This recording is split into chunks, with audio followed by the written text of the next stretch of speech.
And I think that's the concept that we miss in our culture.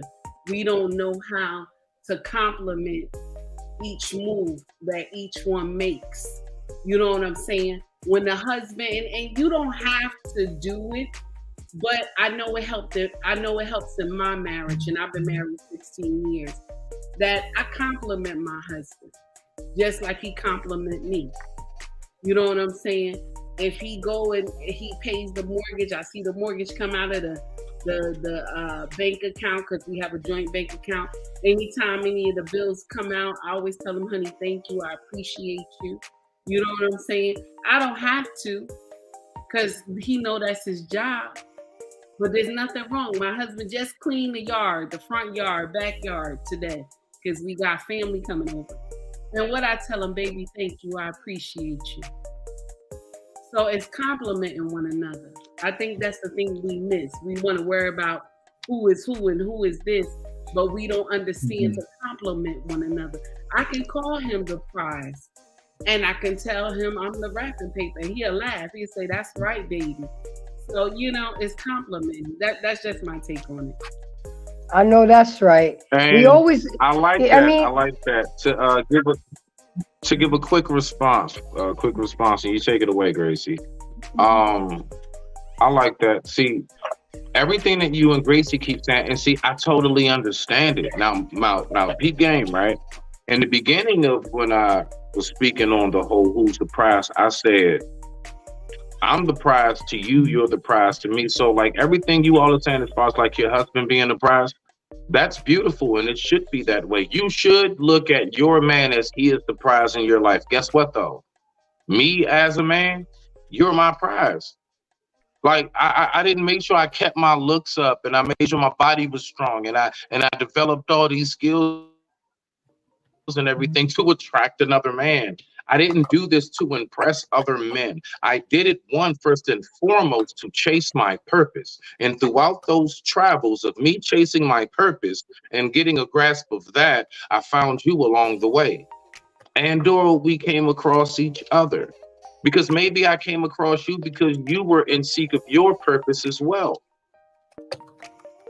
And maybe because we were two people on the same highway. Oh yeah, beep, beep, there you go. I see you. You see? So I get what you're saying, but it's like, all I'm saying is that I will totally get any woman saying her man is the prize. He should be. He's your man. And guess what? You're my trophy. You're my prize. You're my, this is what I got right here to show for me, especially when you compliment your man. Oh, that goodness gracious. If that is not the icing on the cake, you and your compliments to your man and how you move, how you conduct yourself, how he operates, you don't embarrass him. People know he about his business. God damn it. His wifey the same way. He don't take no shit. She the same way. You see? So that's how all of these things start to work out and play themselves into play. But no, what you're saying, absolutely on point. You and Gracie, there is absolutely no disagreement whatsoever. You're 1,000% on point. But just always know that you're my prize as well. I work hard for you too. absolutely. Mr. R. Payne, how you doing, sir? Hello, everybody. How you guys doing? Yeah, this is a nice topic. I know we go wrestle back and forth, but it's a natural answer to this one. I just, I try to see if I'm going to sum it up, but my wife, I'm the prize in my family, but my wife makes that particular race worth winning. I don't do the things I do for just any old woman, and so in my relationship, everything that we have here is because I make sure it happens. But she's the ribbon. I know. Take heed. How you doing? She said she's the wrapping paper. I was going to use the term. My wife is the ribbon on the trophy. So I think when we talk about these things, if we look at recency bias and all this sort of shit about women being better than men and all that kind of stuff, we get confused. I think the natural order things answers this question all by itself. Because I've even seen a content creator try to make a case for house husbands, right? And The women go out to work and the man stays home and milks the babies and shit like that. And, and he had a logical answer for why that might be, but he's still missing the point. The point really is that that's against the nature of man and women. And it can only last, it's a broke construct, because women want a man that they could appreciate, they could admire and respect.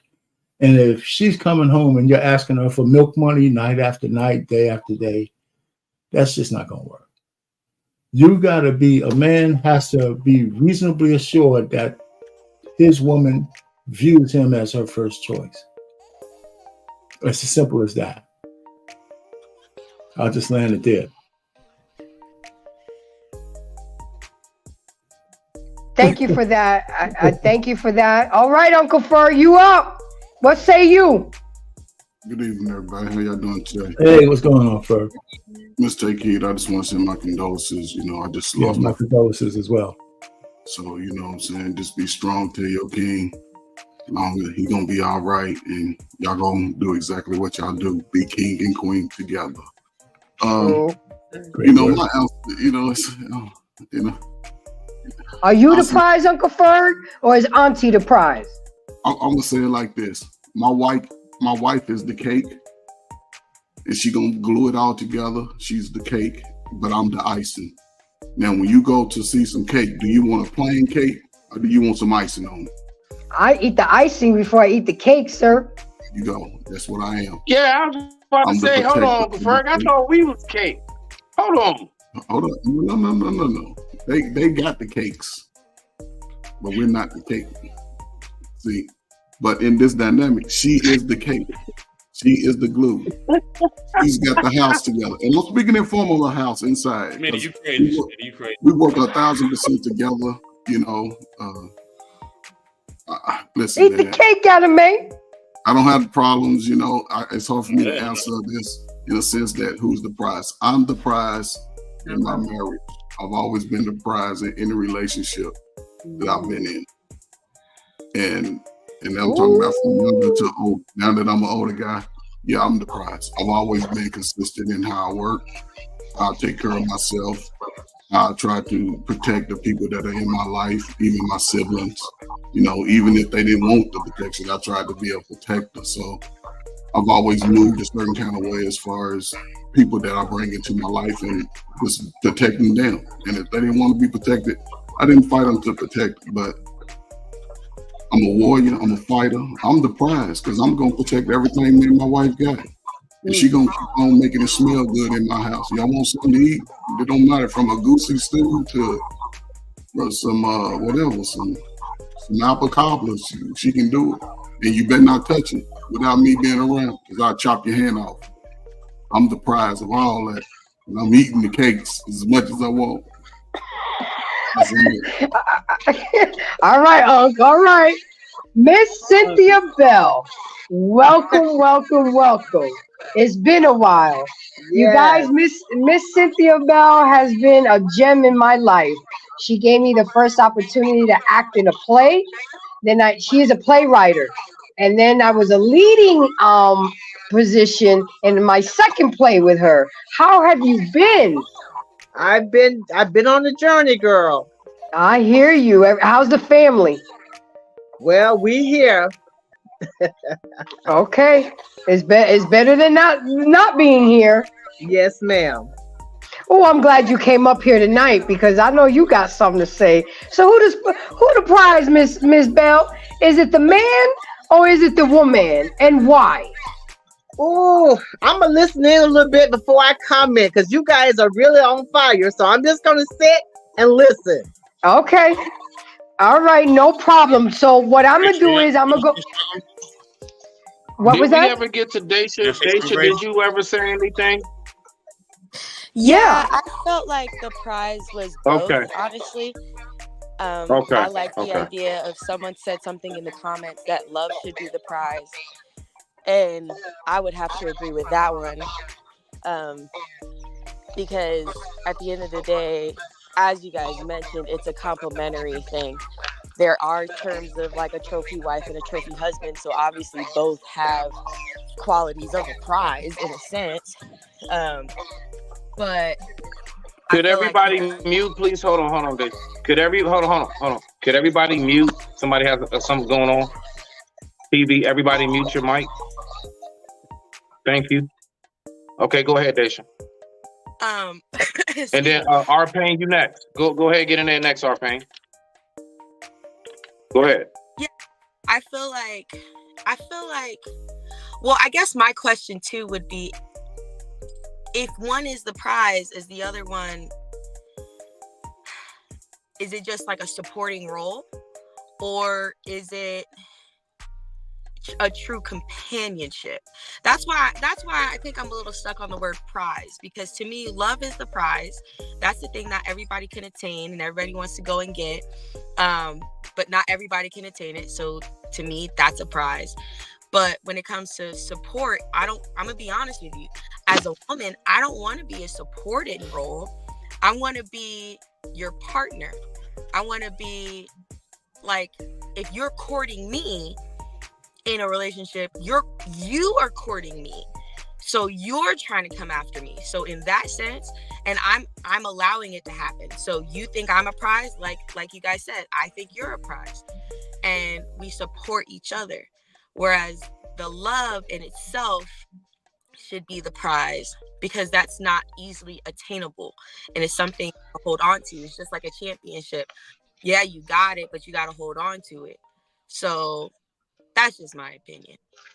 Okay, I got R-Pain, before you go, I got a little pushback. I'm ready for this. I'm glad that you brought this up. And it was a very good question.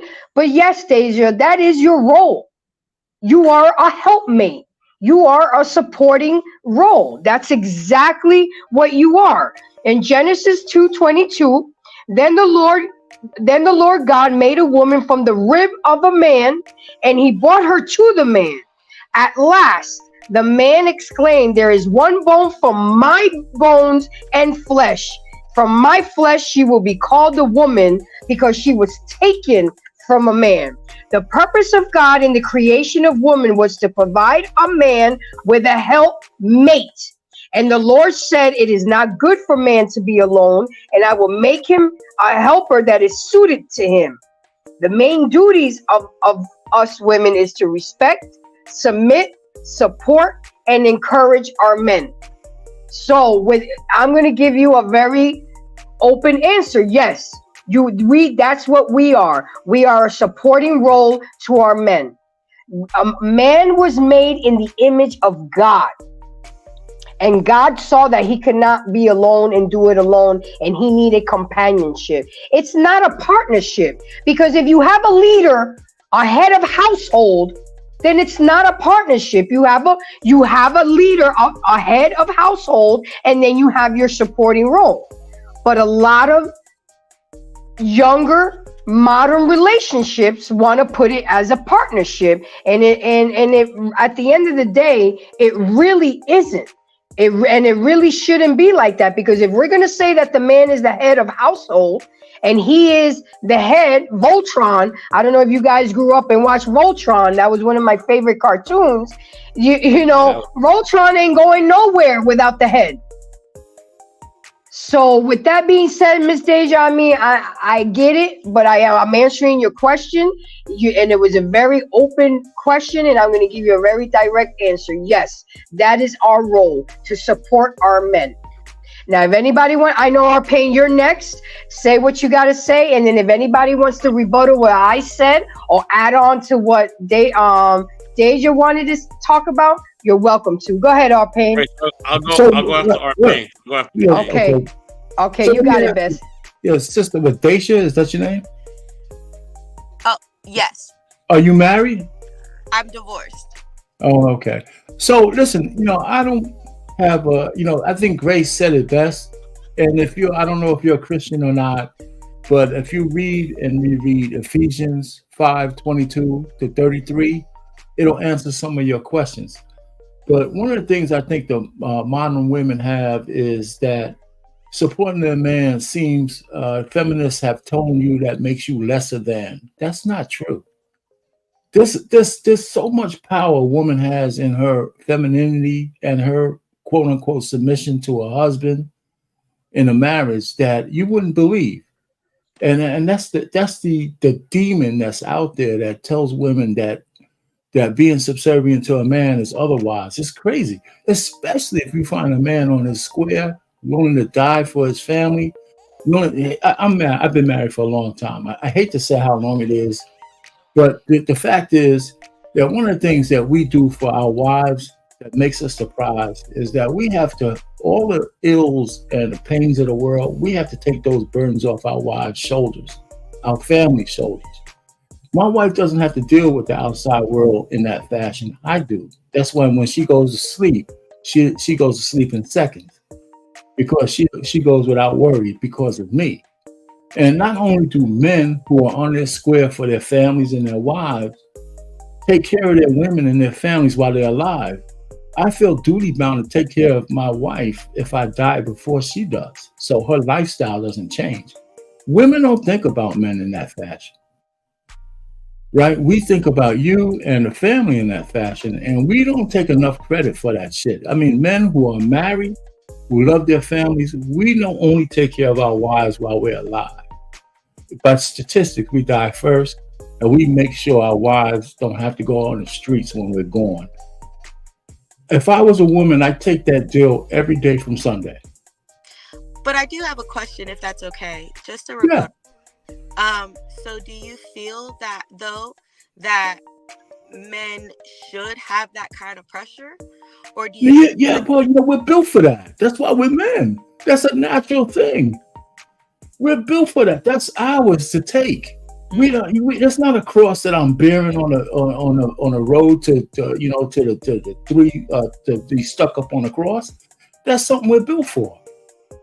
It's not a pressure that I don't throw this in my wife's face at every time. I don't even talk to her about it. It's just something I do. When I shook my father-in-law's hand and took my wife from his hand to mine, I told him that she's never coming back because I got you. I got her too.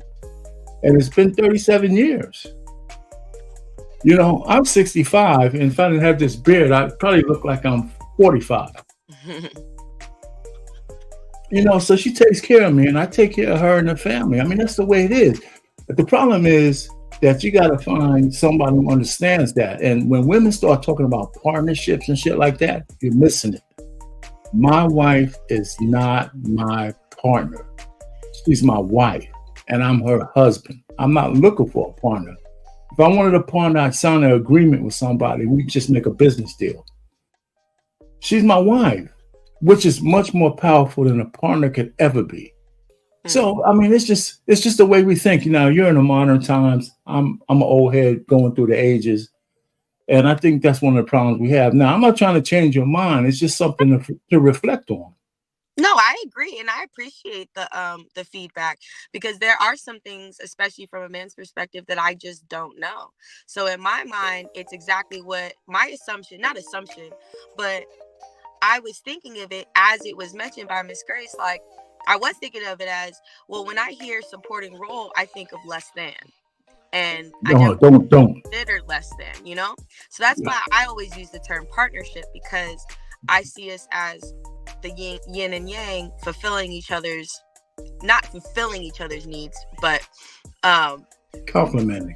Thank you. Well, read Ephesians. It has enough in there for both the women and the man. If you're both under the aegis of God, I keep one foot in the secular world and I have a foot in the non-secular world. So somehow there's always corollaries. But one of the things in a marriage, we got to kind of keep the outside world out and look in the inside. How do you relate to your husband or your wife? And it's a negotiation. It's a dance that men and women have been doing since the beginning of time. And you got to work it out the way you have with your husband. And for me, with my wife. Now, she's not less than.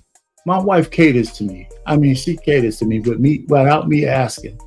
But I burn my credits all the time, so I make sure I replenish the credits all the time as well. So the fact is that we got this synergy going. It's just crazy. I can't explain it to you, but we do. And so that helped us stand the test of time. And here we are still standing. I mean, my wife still likes me. She doesn't only love me, she still likes me. I'm a pain in the ass, but she still likes me. So what can I say? But here's let me just land here. In return, I give my wife everything. She don't even have to ask. Her name is on everything I own. Everything. You know? And she don't have to worry about today's pressures or tomorrow. Because we go over our budget and our finances, and she knows, and she might be putting arsenic in my food for all I know to hurry up the whole transition. I don't know. But she's taking care of today, and she's going to be taking care of tomorrow, whether I'm here or not. If I was a woman, I'd take that deal every day from Sunday. Anyway, that's just me. Okay, Can I just give my pain some pushback on something? Wait, hold on, hold on, because M3 said he's not going to be here long. So Bess is going to go, then M3. I have something to say, but Unc, I'll let you go, and then I want to address Tika. I ain't got no question. I just want to tell my pain. I'm trying to hear. Without your beard, hold on, pushback. I'm trying to hear this pushback. Write that shit down. No, without your beard, my pain just gonna look 65. That's all. All right, so let me go ahead, Bess. Let me say this, right?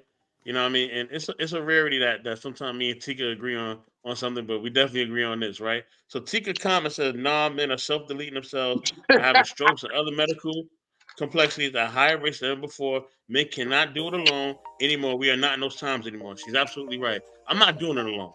All right? I want a partnership. I'm not doing it alone. Anybody else want to do it alone? You want to die first? Go ahead and die first. I'm not trying to die first. You know what I mean? That's up to y'all. Y'all want to do that? It's all good. Go ahead and jump in the grave. It's all good. I'm not doing it. All right? I want a partnership. I want somebody that works with me. You know what I mean? I want somebody that we could work together. We could build together. You know what I'm saying? That's what I desire. If it ain't that, then I don't want it. And I have the free will to do that. Now, you know, and sometimes I think also, you know what I mean, with religion, I think sometimes we feed into religion so much that it's ruining our relationships, to be honest with you. You know what I'm saying? Like, we just take it to, like, the extreme sometimes. But that's just me. Like, everybody do what they want, man, like, to be honest with you. So, if people want to have it where the man is doing, you know, the brunt of the work, or he's the lead or whatever, then cool. That works for you. That don't work for me. I'm not doing everything. I'm just not. You know what I mean? I don't care what she look like. She look like Janet Jackson, Halle Berry mix. I'm not doing anything. I'm just not. It's not happening. All right? It's not happening. Okay? So it is what it is, man. We need each other. These bills are too high. You know what I mean? These costs cost too much. There's too many things going on. You know what I mean? Nah, I'm not doing it everything. I just ain't back in the day. I'm not doing it. I'm just not. You know what I'm saying? So we can work together. We can have things that, you know, we work to build a legacy together and build a foundation and a family together. I'm all for that. But I'm not doing everything. Just not happening. So yeah, that's my take. I got some pushback for you and Tika, but go ahead, M3. Thank you, Grace. Salute to everybody. All right, so my opinion is gonna probably be unpopular, but I'm just gonna go ahead and just shoot for it. Go for it. So I understand, right?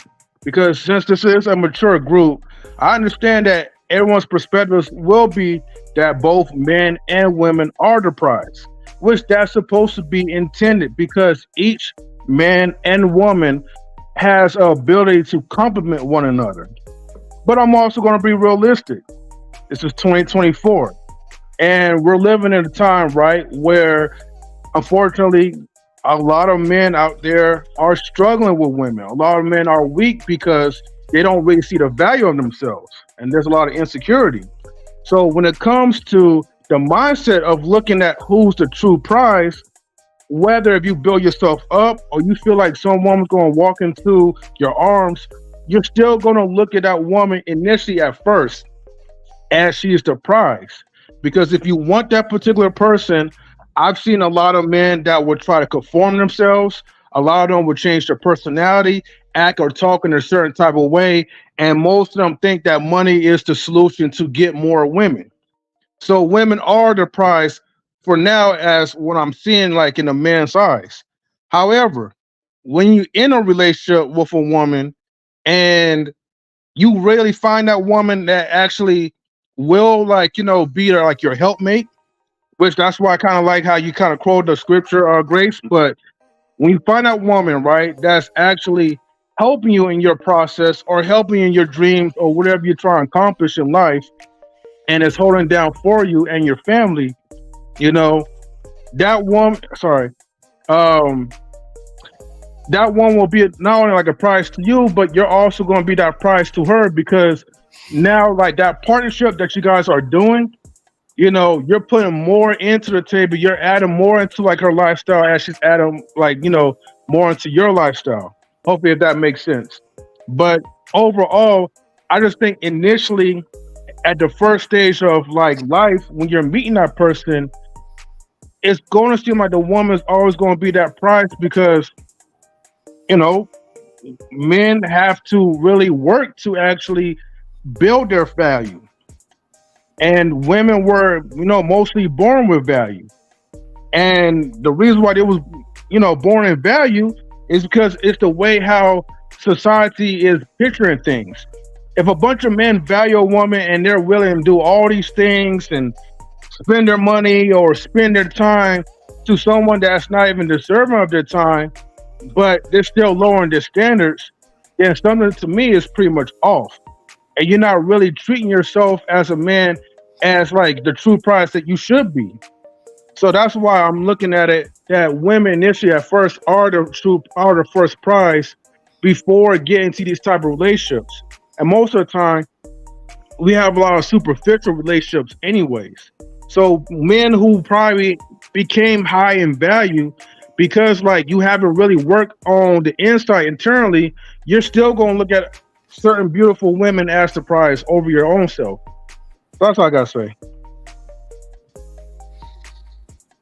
Thank you so much for that. Let me just give my pushback, and then I'm going to welcome Angry Man. Sir, thank you so much for coming. But you guys keep talking about a partnership and the prize. But being a helpmate, and you keep talking, Best and Tika were talking about men are dying more, men are this, men are that. They're not dying because they're doing everything themselves. They're dying because they don't have fucking peace at home. They're not getting what the woman is supposed to be doing. The women are trying to do what men are supposed to be doing. And it's not supposed to be. If that man came home to a hot cooked meal after working a long day, you're nourishing the body to continue to the next day. He comes home to a clean house, the kids are quiet, and you're giving him peace. That is our role as a woman. That's how we are. If you guys want to use that modern word partner, that's what we do to help the man. I get it. To be a middle income now, you need 2 incomes, but some area is going to suffer. Then what about the kids? So you got 2 parents working, and now the kids are out here wilding out. If women just did what it fulfilled their job description as women, the men wouldn't be so stressed out. The men wouldn't be high blood pressure. The men wouldn't have heart attacks because they come home to peace. If women just understood just how important respect and peace is to a man, you guys wouldn't feel like a helpmate is a lesser of a role. It's so important. I saw an episode of Blue Bloods.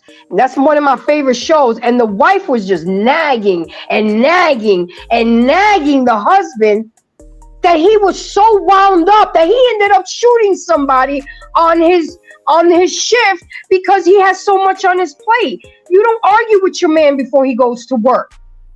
Or you women, but we're trying to do the job of a man. And if us women just stayed in our goddamn lanes and did what we were supposed to do, then we wouldn't feel that we were less of a partner. But with that being said, I digress. My mic is muted. Angry. Yeah, go ahead. I'm speaking as a man, though. Like, I'm my own man, so I'm not speaking for every man. I'm speaking for me as a man. So as a man, I hear you. My perspective and the people I'm around. Everybody got their own perspectives, and it is what it is. And I just want to give a shout out to Angry Man. I did get his book, and I got the hardcover because if I'm going to support somebody, I'm going to support them all the way. I got this book for a couple reasons. The first reason I got is to support my guy because he be dropping some gems. The second reason is because I want to learn about men. And the way to learn about men is through a man. And I'm going to have my son read this book because he's about to be 18 on Tuesday, and he going to be getting into some shit, and he going to have to learn. And, you know, me and Angry Man, we from the same spot, New York. We have a lot of like Mike mentality. So, Angry Man, I just want to give you a shout out and thank you for sending me the book, and I appreciate you. So what say you, Angry Man? Who's the prize? The man or the woman? And why? Well, first of all, I appreciate it. What's good with everybody? First of all, you got to acknowledge it's hard to say this because most people never really take the time to process it or understand it. The man is expected to bring more value. So if you're expected to bring more value, you're the prize. Period. If you're expected to bring more value to the situation, you feel what I'm saying? Because there's a misconception, and the misconception is that men are really the ones out here pursuing the women, when really it's the women pursuing the men. You feel what I'm saying? Women just give us the impression that we're the ones pursuing when we're really not. If you look at everything women do, from the makeup to the wearing the high heels to, you know, everything that women do, you know, when they go out, these are tools in order to put a man's mind in a sexual state to try to attract the man. You got a lot of guys out here, they just, you know, they roll out of bed and they go outside. You feel what I'm saying? So it's not like they are pursuing the women the same way the women are pursuing the men. The women are pursuing the men. It's a plan. With the guys, it's happenstance most times. They're out somewhere and they see a woman they like and they might shoot their shot. But a woman is making an entire plan to pull a certain type of guy. So it's obvious that the men are the prize if that man is actually about something. Now, I heard a couple of things that I disagree with that I wanted to address. The first thing I heard was one of the young ladies said, whenever I hear a supportive role, that sounds like less than. And this right here is a huge issue, because a lot of you women, you got to stop putting your insecurities on the men you deal with. In other words, just because you feel like a supporting role is less than, or just because you feel like you're less than, that doesn't mean that we all of a sudden got to change the social dynamic of how men and women work. In other words, a man has always been the leader of his household. He's always been in charge. He's always been the one who had to make certain sacrifices. He's always been the one to have to do certain things. He's earned that right to be in charge. And we don't have to change the conversation or change the terms and start saying partnership just because you feel like you ain't shit. That ain't got nothing to do with us. If you feel like you're not doing enough, maybe you're not doing enough. Maybe you need to step your game up. And then you won't feel like a supporting role is less than. Because a lot of times women out here feel like a supporting role is less than, because let's be honest, you really ain't doing shit. That's what the problem is. Now, to the brother that was saying, I'm not trying to do it all. Everybody else could do it all. And, you know, sometimes we allowing religion to take over our relationships. No, the reason why relationships are messed up today is because you ain't got enough religion in your damn relationship. So this idea that we got a whole lot of religion in our relationships today, let's be real about it. Most people today act like a bunch of damn heathens. They ain't got no damn religion in their relationship. And as far as you saying, oh, well, I don't want to do it all and blah, blah, blah. And, you know, respectfully, stop saying that. That's the other thing. I need you dudes that ain't able to do it all to just say, I ain't able to do it all. Stop saying I shouldn't have to do it all. That has always been the role of a man. Always. You're never going to change that, bro. I don't care what kind of empirical evidence, I don't care what kind of Negro splaining you do. It has always been the role of a man to hold it down and do and take care of shit. So guess what? If you're one of the guys that's saying, well, I can't, I'm not doing it all. We gonna have to work together. We gonna have to be a teammate. Then guess what? When your woman tell you to sit down and shut the hell up, you can't say nothing. You just gotta take it. You just gotta take it. You not the captain of the ship, because there ain't two captains of the ship. You're not the president, because there ain't two presidents. You're not the king, because there ain't two kings. And I got news for you. If you guess what, the vice president is less than. The navigator of the ship is not the captain of the ship, and the queen damn sure ain't the king. And that's what they meant back in the day when they say you pay the cost to be the damn boss. Now, if you ain't gonna pay the cost to be the boss, then guess what? When things start going awry and you don't like it, guess what you got to do? Go somewhere and sit down and shut up. You can't tell nobody nothing. That's just the truth. And my bad, Grace. I didn't mean to come in hot, but I just heard some goofy shit. Nah, nigga, we know what the fuck you do, AM. You did the damn thing, nigga. We know who you are, Angry Man. Thing. So it's all good. You dropping what the fuck it is when you come through this bitch, nigga. Stop playing. Stop playing. I gotta address this because I don't understand why we're talking about who is the prize. Why does somebody feel the need? Is that a white woman talking? What the fuck does my race have to do with anything? You see, Gracie, we just get them whole ass niggas up out of here. We just get them up out of here. No, fuck all of that. No, but sometimes nobody stops the show for no dumb shit like that. Fuck them on that. We get them the hell up out of here. Smitty, calm down. I already addressed it. Hold on, Smitty. Hold. So what you got? I already addressed them. You ain't got to say all that. I got it. Like real talk. Don't stop the show for that whole shit. No, I'm not stopping it. Yeah, go ahead. Some people believe. Don't get it. No shine. Don't say no names. One at a time, guys. One at a time. I already addressed them. You know what I mean? You know what it is. It's all good. We can move on. I already addressed. Okay, but it's just amazing to me that that's always has to be a factor. We're having a conversation if it's purple, white, or Martian, but I'm gonna let it go because you're right. I'm not gonna get off topic or anything. So with that being said, let's just get into here attacking one of mine. I hear you. I hear you, Pitbull. I hear you, Twin. I hear you. You relax. So let's get into it with a little of the informational side, because you guys know that I bring in information and stuff.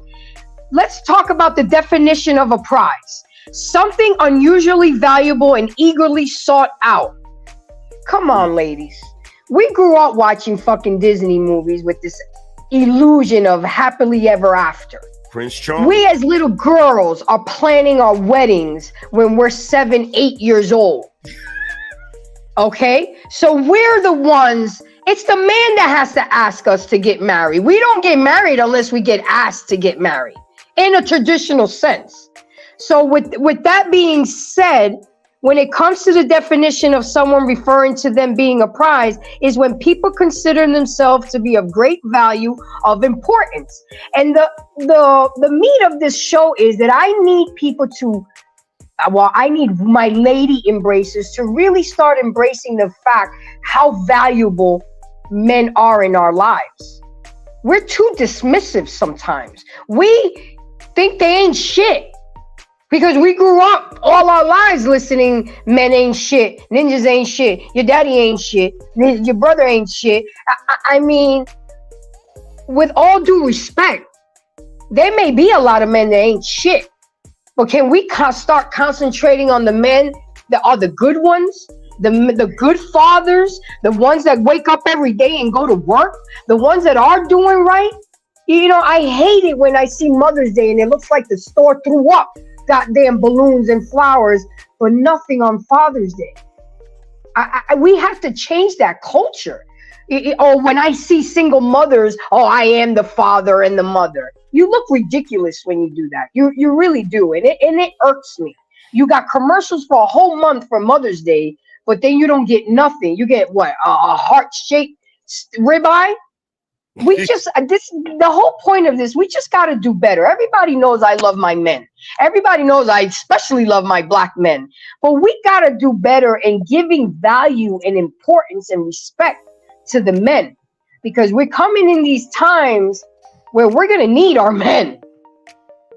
Okay, and none of y'all PhDs, none of y'all big mansions, and your money is gonna matter. And that is really the point of this show. I need to show my lady embracers that yes, my answer is I think men are the prize. Men were the first ones to roam this earth, humans. And then God saw that man can't do it alone. And he needed what? Us. And we come from a man. He put Adam to sleep, took a rib, and made us. Man is made in the image of God. But we don't get that. We don't get that. And Angry Man was right. Maybe we don't put God enough in our relationships. It's supposed to be husband, wife, and God. I digress. My mic is muted. Anybody got some rebuttal or something to say on that? Please do. Yeah. Well, Grace. I do. Hold on, Smitty. Hold on, Smitty. Let Smitty. Cynthia hasn't spoken yet. She's finally ready. Hold on. Go ahead, Miss Cynthia. Good evening, everyone. All right, let us get in. Then go ahead. I was listening to a lot of the comments, and the gentleman that said that his wife's name is on everything. He's speaking from a marriage point of view. And, you know, I think that relationships now have become so commercialized, but women, for me, it's hard for me to follow a man who doesn't follow God. And if a man is truly following God, it's easy to take that role of being a supporting person. And I think society has done a job on our heads for as women in reference to what our roles are. You know, I mean, a man, we know that man was put here first because it's biblical. It tells us in the Bible. But we've gotten away from all of that. And, you know, a lot of men can't step up. It's from the household they come from. They didn't see that in their home, but that doesn't give them an excuse not to be the man of the house. But, you know, it's just a mess. But I like what the gentleman said, the two of the men, when they said that you have to put God in the relationship. You really do. There's no way around it. And we can't go, we're talking about girlfriend, we talk about wife. There's a difference. A supporting role for a girlfriend, a supporting role for a wife is totally different. And that's all I have to say. Anybody else got something to say on that? I like that. And welcome, Anissa. Like go ahead, yeah. Smitty. I wanted to. I'm after you, bro. I wanted to tap in on the piece too. So, Gracie, you do make a lot of great points, right? Now, me, I'm one because I'm a firm believer in men should speak to the men, women should talk to the ladies. Primarily, we can depend on what it is, interchange here and there, but I want to holler at the fellas on that. Because even Angry Man brought up a lot of great points too, right? Right now, as we know, men have been given a platform. Like we already been behind the 8 ball long enough. All right. The thing that kills me is when I see us as men doing whole nigga shit. I can't stand it. I can't stand it when we do things that really give, let's say, our oppressors throughout our community the upper hand. I hate it when we give folks ammo. So with everything being said on that, it's like, all right, bet. Yes, men were created, like you said, okay, Gracie, in the image of God. Well, I mean, you know, can we walk in the light? Never, in my opinion, in my book. No, we cannot. No, we will always fall short of that because we're not God. But I will say that if that's the case, then that means that there's been very much so a vast amount of pressure that's been placed on us. And as they all know, that weight is not for hips, it's for shoulders. And that's what we carry it on, right? So if we don't continue to do that, and if we continue to do things that put us in a bad light, recording our personal things going on behind the scenes, unless you're doing that shit for court so you can win that suit or whatever, I don't know why you got that shit and that phone in your hand right now, sir. I don't know why you're doing that. So when I see men doing a lot of things that really do set us back, knowing that we're already behind the 8 ball, that shit jive kills me. And that's the only thing that really, really fucks with me more than anything. Now, I know it's a nice majority of us that do carry ourselves in a certain light. But unfortunately, you know, we're snuffed out a lot of times. I don't care how big you are, or I don't care how small you may be. A lot of us were snuffed out because it's just not enough of us. And that's the only thing I'm speaking on right now. We need more like real deal, like men to really start truly holding and carrying the laws of men when it comes to how we operate. When you have an issue with another man, how you go about it. Whenever you have business going on with another man, how you go about it. Whenever you're in a relationship with a woman who you claim to be a good woman, how do you go about it? All of these things are factors. And we can't keep putting ourselves out there to be looking like some dumbasses and giving every single thing that's said about us all validity. That's the only thing that kills me. But with that being said, I digress. My mic is muted. Hood, what's going on, my nigga? I ain't seen you in a brick. Welcome to the show, my nigga. His Ghetto. Thank you for coming. I appreciate you. No, I don't know. I know you've been here for a minute. What say you? What do you have to say? Who is the prize? The man or the woman, and why? I definitely think a lot of great points have been made. First of all, foremost, salute to the panel. See a lot of great legends up here that have been doing it a long time in the community, putting in a lot of great work. So salute to all y'all.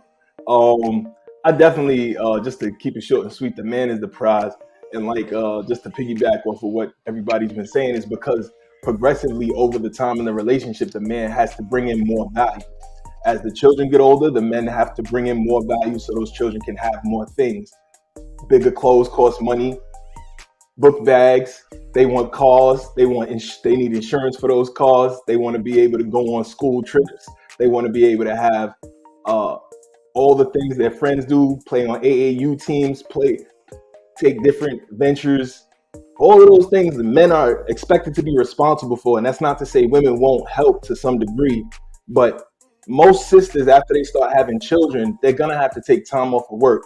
If you're taking 9 months off average after each child, that compounds to years with just a family of 3 children. Men have to hold it down for that whole time. On top of all the other things men are just expected to do as being a part of the household: protecting, foresight, giving general instruction to everybody, and providing a system that we can succeed in, and so everybody can trust that man has a plan of action that everybody can follow, and if they follow that plan of action, they'll be successful. So men progressively over time have to get better and better. They have to reinvent themselves. They have to add more skill sets.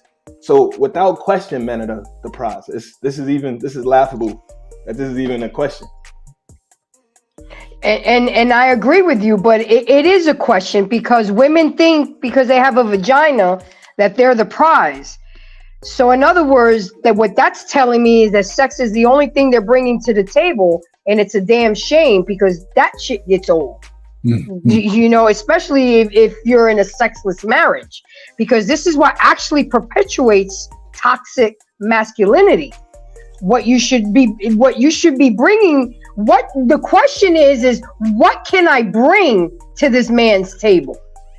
That's what the woman should be asking. And when they're trying to lock down a man that they really like, well, what can I bring to the table for this man? Because like Take Heed said, the man is the table. It's our duty to dress up the table. And if you ladies don't know, let's go over it. Emotional support, emotional intelligence, loyalty, respect, femininity, humor, and I'm gonna say it, pussy on demand. Because a man shouldn't have to beg. He didn't gave up his whole Rolodex. He didn't gave you his last name. He didn't brought you into his house. And for him to have to roll over 4 or 5 nights in a row because you have a headache or you're tired, that pussy belongs to him. Okay? And it doesn't say it like that in the Bible, but that body belongs to him and his body belongs to you. And the audacity that women have, I can't believe I spoke to an attorney and he tells me that women start holding out on sex right after the honeymoon. So you're going to be a hoe for 10, 15 years and now you're all fucked out, but you won't give it to the man that gave you your last name. I mean, make that make sense to me. Okay? And with that being said, M3 brought up a very good point that he kind of brought up before I could. A lot of men would argue that women are born with value, whereas men have to build their values.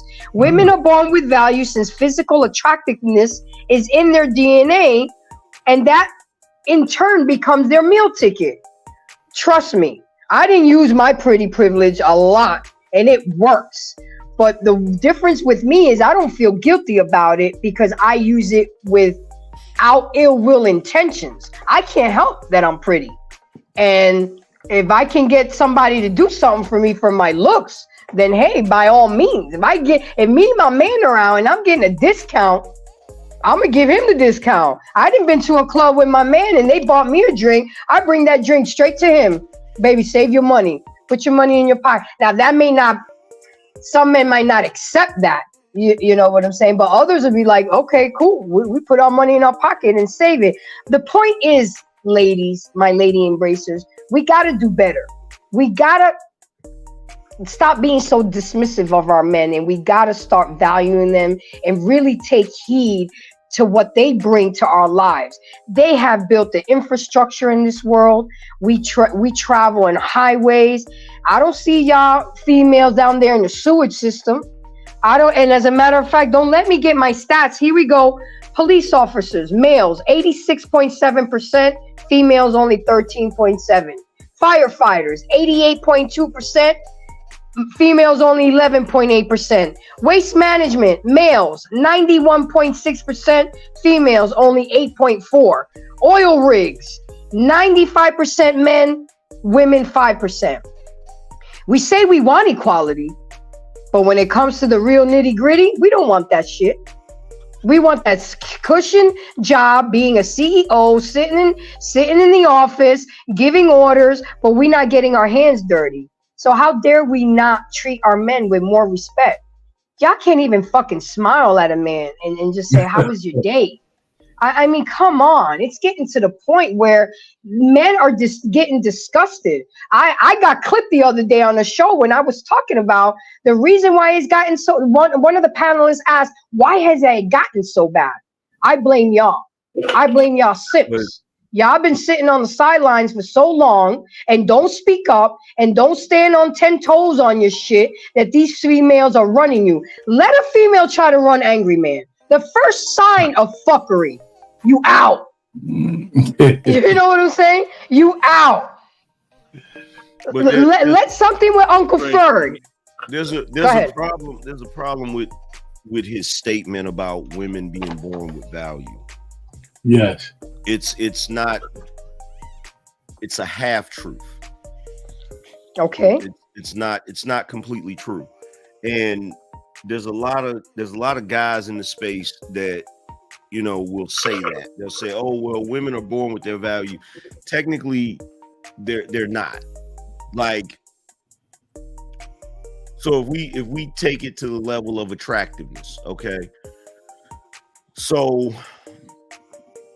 we all know historically people have made paintings and sculptures to the female form because, you know, it is a very attractive thing. The only problem is that female form does not become attractive to a boy until he hits puberty. So, okay, so already you have a chunk of the girl's life where attraction has absolutely nothing to do with her value, right? Unless you're looking at it in the sense of, oh, well, her family treats her really nice because she's a pretty little girl, right? So you have that value. But as far as the social dynamic of a relationship or male-female relationship, intimate dynamic, that doesn't come into play until puberty, right? So even when you get to puberty, it still isn't, oh, well, the reason why the guys are pursuing these girls is because these girls are so attractive. No, it is the biological imperative of men wanting to produce children. That is what makes boys who hit puberty so girl crazy.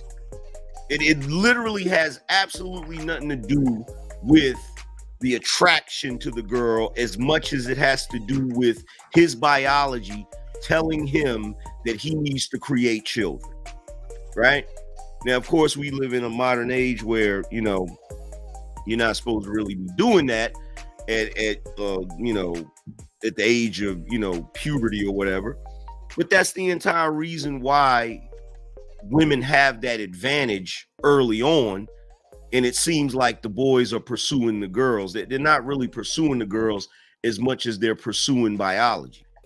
It's this subconscious thing that's written into their code that's making them do that. Now, if you really want to see the social dynamic between men and women and what it really is, as far as just the intellectual part of it and whether or not men are attracted to women solely on their looks or whatever, you got to start looking at the men that are in their 30s pushing 40.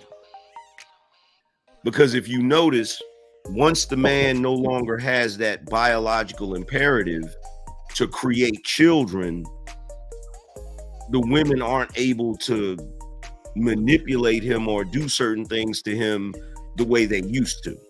It's not the same anymore. So this idea that the women have value, or they're born with value, it's a misnomer. Because if the woman was born with value, anything that's valuable appreciates. It doesn't depreciate. You feel what I'm saying? So when you look at the men, our value appreciates, and men pursue what we pursue. Our value is not contingent upon the women, but the women's value is contingent upon the men. In other words, when you say, oh, well, the woman is born with value, okay, well, where does that value come from? It comes from the man's desire for her. A man's value does not come from the woman's desire for him. That's not the sole purpose of a man's value, because a man can be valuable whether a woman wants him or not. Right. You see what I'm saying? He has value in other aspects of life. He has value when it comes to building, when it comes to leadership, when it comes to the infrastructure of our society. So men have their value, but it's not contingent upon a woman saying, okay, you're valuable. Angry Man, can I add something to what you're saying? Hold on, one second. Our pain, one second.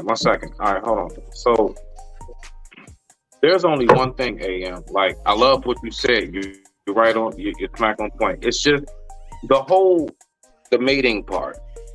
Mm-hmm. And I do believe that this is something that us as men, brother, we thoroughly have to get past. Okay. Now, when you were saying as far as like the age factors and the innateness of it, yes. At one point in time, we have to remember that. See, man, like all creation, just because we haven't like grown different body parts and shit, and our skeletal factors are still the same, mind-wise, we have continued to evolve. Back then, we did used to go about that process in maybe a much more what would be considered now whorish way, but it really wasn't. we went about it that way because the life expectancy of man was not as long.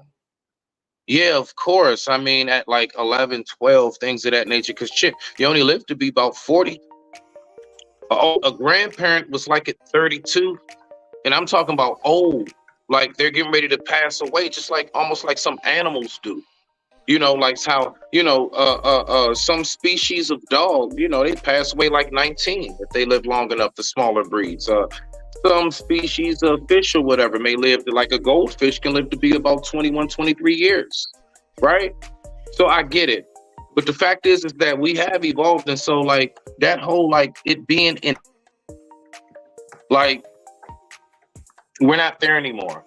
It was also innate for us to hunt and eat the meat raw. We're not there anymore. If you do it now, you get sick. You get real sick. That's not totally true, bro. Listen to what I'm saying. Listen to what I'm saying. We're not. Check this out. Here's the thing about this. And for us as a people, not you individually, but us as a people, to think we have evolved past the hunter-gatherer stage, it's hubris. And the reason why I say that is because we have not evolved past the hunter-gatherer stage. I'm still there. Okay, so that's what I'm saying. Like the whole thing is this. The whole thing is when you look at the anthropology of it, right? That thing that makes us have the biological urge to procreate once we hit puberty, that's never going anywhere. We're never evolving past that. And the reason why we're never evolving past that is because that evolutionary incentive, that biological incentive is there for a purpose. If it wasn't there, we wouldn't even have sex with each other. If you look at what's going on right now. Wait, hold on. Let me just say this. If you look at what's going on right now. Go ahead. If you look at what's going on right now, if you look at all of the issues and turmoil that's going on with the younger folks when it comes to relationships and not being able to get along. If sex wasn't so pleasurable, they wouldn't even get with each other. We wouldn't even produce any. The fact that we're even producing a small amount of children right now is due to that biological urge, bro. So this is the thing we gotta realize. We've only been a civilized. No. You want to know why? Because the fact is this. Me, just as an 80s baby growing up, when I was 12 years old, I reached my puberty stage and all of that. I recognized I like girls, but there are a lot of boys that grew up like me. We still like to play. We were still into like toys and we were still into our childhood.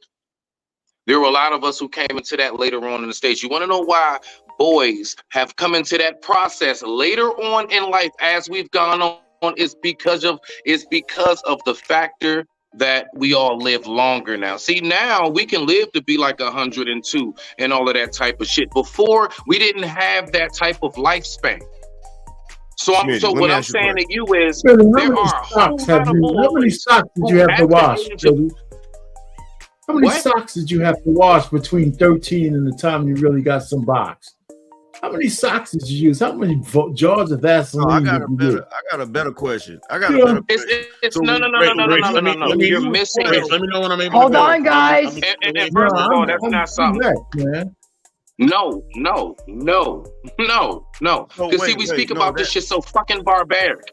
Go ahead, AM. Get yours in, and then I'm gonna go ahead and get my piece in. I don't want to be interrupted. Go ahead, AM. Let me ask you this question. So what you're telling me, Smith, anything? What you're telling me is that when you were 12 years old and you just happened to be watching TV, watching a movie or whatever, and you came across a video of a movie and a woman's titties was out, your dick didn't get hard. Of course these things happen, Brody. Yeah, of course. I recognize. Yeah, no. Of course. No. Y'all can say whatever the fuck, nigga. I know what I'm saying right now. I recognize that I was attracted to women. I recognize which direction I was going into. But when it came to like the whole like how I operated, now I still operated as a child. I still operated as a little boy who just wanted to play. I wanted to play with action figures. I wanted to go to the ballpark with my homies. I wanted to be on the local team rec, baseball, basketball, football team. That's what I was thinking about. So only thing I'm saying is this. At one point, all boys my age, they weren't thinking about sex. They were in the process of mating. Probably 3 years prior to that, they got shipped out to the fucking woods by themselves, and they had to bring back a wolf's head. I get Smitty, you, check AM. this out. I Smitty, get check you, this out. dog. Check this out, Smitty. That's not what it is now. Smitty, you're wrong, bro. You wrong. Okay, go ahead, rock out. I'm gonna tell you why you wrong. You wrong because you're sitting here telling me, yo, I wasn't thinking about sex. You're talking about your conscious mind. I'm talking about your biology. I'm talking about your subconscious mind. I'm talking about your involuntary nature. Who the fuck is tapping in that deep at 12 AM? Who tapping in that deep at 12? I get what you're saying. What do you mean? No. Who is tapping in that deep at 12? Bro, stop, bro. Listen, check this out. If you go all the way back to the hunter-gatherer age, somebody that was 12 years old, they probably had the same nature to want to play in whatever way they played back then. Whether it was chasing each other, running tag or whatever. But guess what? Because there were no laws that had anything to do with you having to be a certain age, they also was fucking. Okay? So it had a lot to do with the age expectancy. No, listen, don't ignore that factor, AM. No, it has nothing to do with look, our age expectancy has not changed anything about our biological urges around procreation. That is something that is hardwired into us. That is something that has been around for hundreds of thousands, if not millions of freaking years, bro. And I'm sorry, that is not changing or evolving in the past couple hundred years. We've only been a civilized society for a few weeks. I don't even think we've been a civilized society, 2,000 years? You haven't even been a civilized society for 2,000 years, bro. Okay. So I get what you're saying. Like the type of evolution you're talking about, if I'm just guessing, right? The type of evolution you're talking about, we wouldn't even hit puberty until we were 18. No, that's fucking ridiculous. That's out of this world. No, exactly. That's not what I'm saying. That's not what I'm saying, AM. I'm with you, Brody. I'm with you. What I'm saying is that the process in which we think about how we go about it, listen, it was not just a horny feeling and some pimples that got on your face and you wanted to have sex. It was innate because the innateness was not the feeling. The innateness was knowing that clock was ticking by 12, by 13 or 14. You know you had to procreate and make a certain amount and get a legacy going by a certain amount of time. We're not in that space no more. So now, I'm telling you now, subconsciously, biologically, the clock is shifted, just like how the world has done itself. Times and days are not the same. There's something called, you know what I'm saying, a spring forward and fall back. See, the body works even the same in how we evolve, sir. So because we're not there anymore, that is not how most little boys and little girls are thinking. They're not thinking at fucking 12 or 13 years old, I need to have a family. That's not where we are. But at one point we did because of the life expectancy. You can keep trying to ignore that, but that's huge because what does a family have to do with making sure that you are able to do that while you're still fertile and while you're still good in your health and everything else. If we were old by the age of 40 fucking something, you damn right they're thinking about having sex by about 12 or 13. Smitty, now that we're living to be on average 70, 80, 90, I mean, we may think about that a little less time from now. It doesn't mean the feelings aren't there. I'm with you, AM.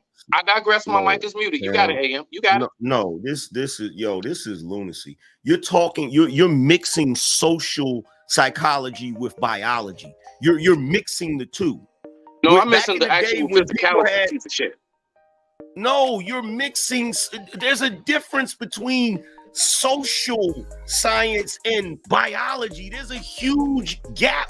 There's a difference between that. When you look at back in the day when people's expectancies were shorter, they were not having sex to have families. It was just a natural thing to do that. What we call family today, the social interaction that we've put a name on.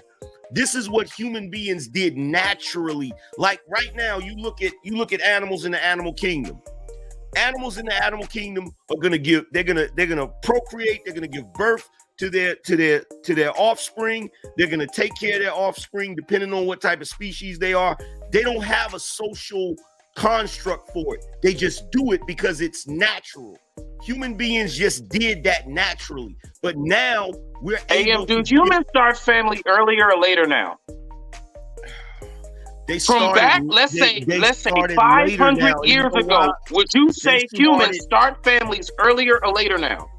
Bro, they started later now, and the reason why they started later now is why? We literally why, have AM? Why do we start? Let him later answer now, the question. Go ahead. No, I swear to God, Grace, I love your show, but I'm not gonna do this. I don't do the Fight Club shit no more. I'm not gonna sit here and this ain't like, no try fight to talk through. club. AM, stop it, bro. Come on, Brody. This is not our first go round. Okay, hold on. Go ahead, AM, Best say what you gotta say. Don't Best start has been waiting. doing that shit Best now. has been waiting to speak. Let's go ahead and let Best speak and let things cool out because I want to know. I want to hear chill what out. AM has to say. Why do we start later now? I'm a shut the fuck up, AM. What do you have to say? You don't start that now, AM. You don't want to hear what I gotta say because you're not letting me talk. Then, bro. Okay, I apologize, black man. No, forgive me, bro. You got it. You got it, AM. What do you have on it? First of all, people are not starting families late, if at all, because of fucking evolution. They're starting families late, if at all, because right now, today, we have a problem with people suffering from arrested development. Right. That's number one. Number two, we also have a society that has pushed the concept of, oh, you're not an adult until you're 18. That didn't used to be a thing. People in the 1900s were able to have kids. So if your 13-year-old daughter came and said, I'm about to get married Let and him have a family, finish, you going Smitty. in? Let him finish. Yo, in the early 1900s, okay, before they had a legal law, a legal age of consent, people had children young in the early 1900s, 13, 14 years old. Part of the reason today that a lot of people don't do that is because we understand that you need to be 18 before you have children, but guess what? Some people still have kids at 13 and 14 and 15. That's how powerful that biology is, bro. Damn. Do we look at it Go ahead, bro. like, nah, you were on time. You did it the right way, the old way. That's right. 13 years old, that's when you're supposed to have it. Or how the fuck do we look at them, AM? We look at them like, where the fuck are your parents and why haven't they kept you in school? Why is that what you're focused on right now? Why is that, AM? And you said it yourself, sir, evolution. I've been said that shit. I digress, my mic is muted. Thank you for proving my point. No, Okay. there's a difference. There's a difference. Let me just say this real quick, Grace. No, there is a difference between evolution, biological evolution, where our biology changes the way our body functions and our urges are, and social evolution. Those are two different things. Social evolution is what made us say, you know what? Now that we have more technology and we understand the human body and the human mind better, we know that a person does not become a fully developed mental adult until they're 25. So we have those laws in place because we understand that, yes, that preteen children do not have the capacity to understand what they should be doing when they're having sex. So we have socially evolved, which is what human beings do faster than biologically evolve. See, that's the thing. Our social evolution fools us into believing. Look, here's the thing about human beings. The one thing that we are capable of more than anything in this world, it's our greatest gift in the world. It's our ability to fool ourselves. We think we're evolving biologically, but really we're just evolving socially. We're evolving biologically, but slowly. Because biology takes a long time, bruh. A long freaking time. It does. No. I'm with you. AM. I'm not. No, I'm with you on a lot of things. I'm just saying the way we operate in that fashion. Yes, the urge is still there, dog. But honestly, truly, you're really saying what I'm saying. This is really tomato. No, it's not. It really ain't no. Don't do that to me. We don't operate in that process anymore because of the evolution. Why is the evolution later? Because humans actually get to live longer for it to be later. If we were out of here around 35 on average, 27 at average, then yeah, I totally get it. But our So let me ask a question real quick. But our life expectancy has nothing to Black do man, I'm feeling with, good to see you, sir. Our life expectancy has nothing to do with evolution. Our life expectancy is longer now because socially we have our life expectancy is part of the evolution. Okay, okay. Can we move on? That's a part of it. Let's move on. Let's move. That's not on. a coincidence. That's not just some Robitussin.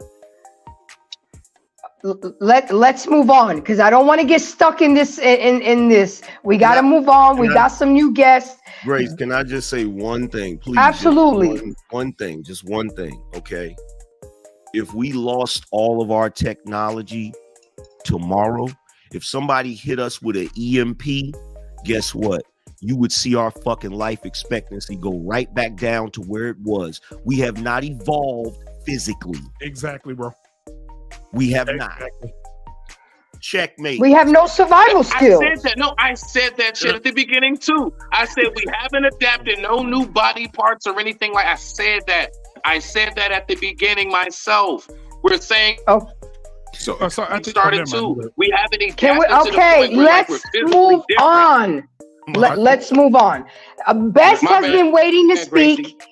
Let me get Best in there. He has something to say, and then I gotta get Black Man Unfiltered in. Best, say what you gotta say, and then Black Man, it's on you. Okay. Okay, baby. Wait. Well, I'll say this. A lot of the points that I had, I'm not even gonna make it because like y'all done went somewhere else. So it's like, man, I'm not even gonna go back and forth with the whole thing. I was just gonna talk about how all religion has been tampering. I was also gonna talk about the value of men and women and things of that nature. But I'm not even gonna go that far because it's just gonna derail the conversation, and I don't want to do that. And I want you to move forward, Grace, because I respect your show.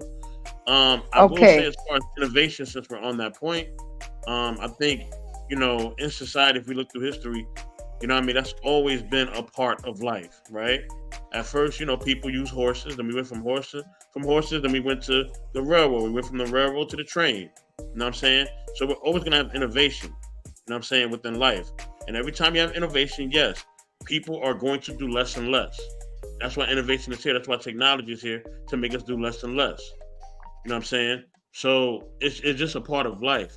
You know what I mean? And of course, if something catastrophic happens, in any scenario, a lot of times, yes, we may not be prepared for certain things. But that's just people on a mass scale. Most of us are not prepared on a really mass level for anything. If you go back even further back, maybe 30, 40 years, maybe 50 years, they probably weren't prepared for a lot of things that happen on a mass scale. You know what I'm saying? It's just a natural thing. But at the end of the day, like I said, I done forgot all my points, man. And I had a lot of them. You know what I'm saying? And this is probably one of, well, I know all of my points, but I don't want to derail the conversation. So I remember everything I was going to say. I just don't want to derail it. And I definitely want to get everybody else chiming in on what they got to say. I know you got a bunch of questions, Grace. So go ahead and rock out. Okay, so Black Man Unfiltered, welcome to the show. I appreciate you embracing me with your presence. what say you? Who is the prize? Is it the man or the woman, and why? It is definitely the man. Let me tell you why.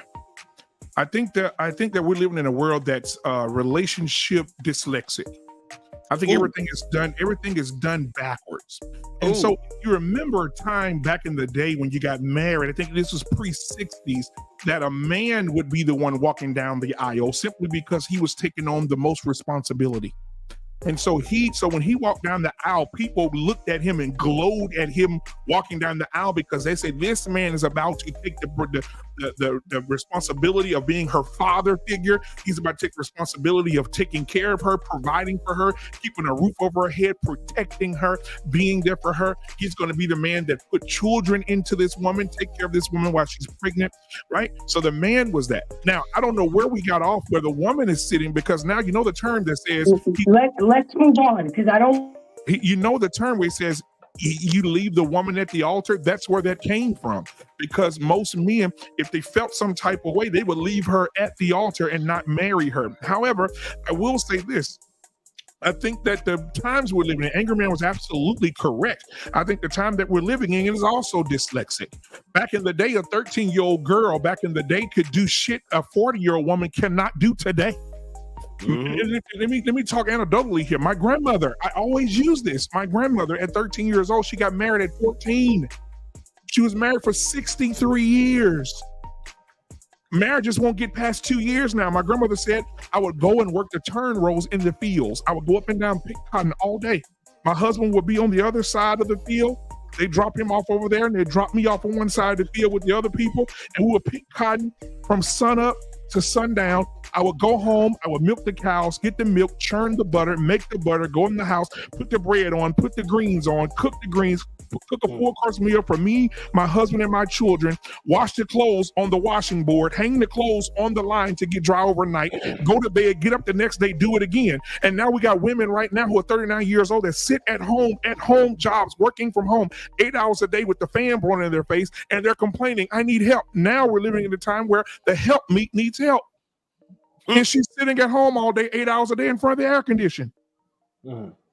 So now we're living in a dyslexic time, because these women back then, those 13-year-old women, these 40-year-old women can't hold a torch to them today.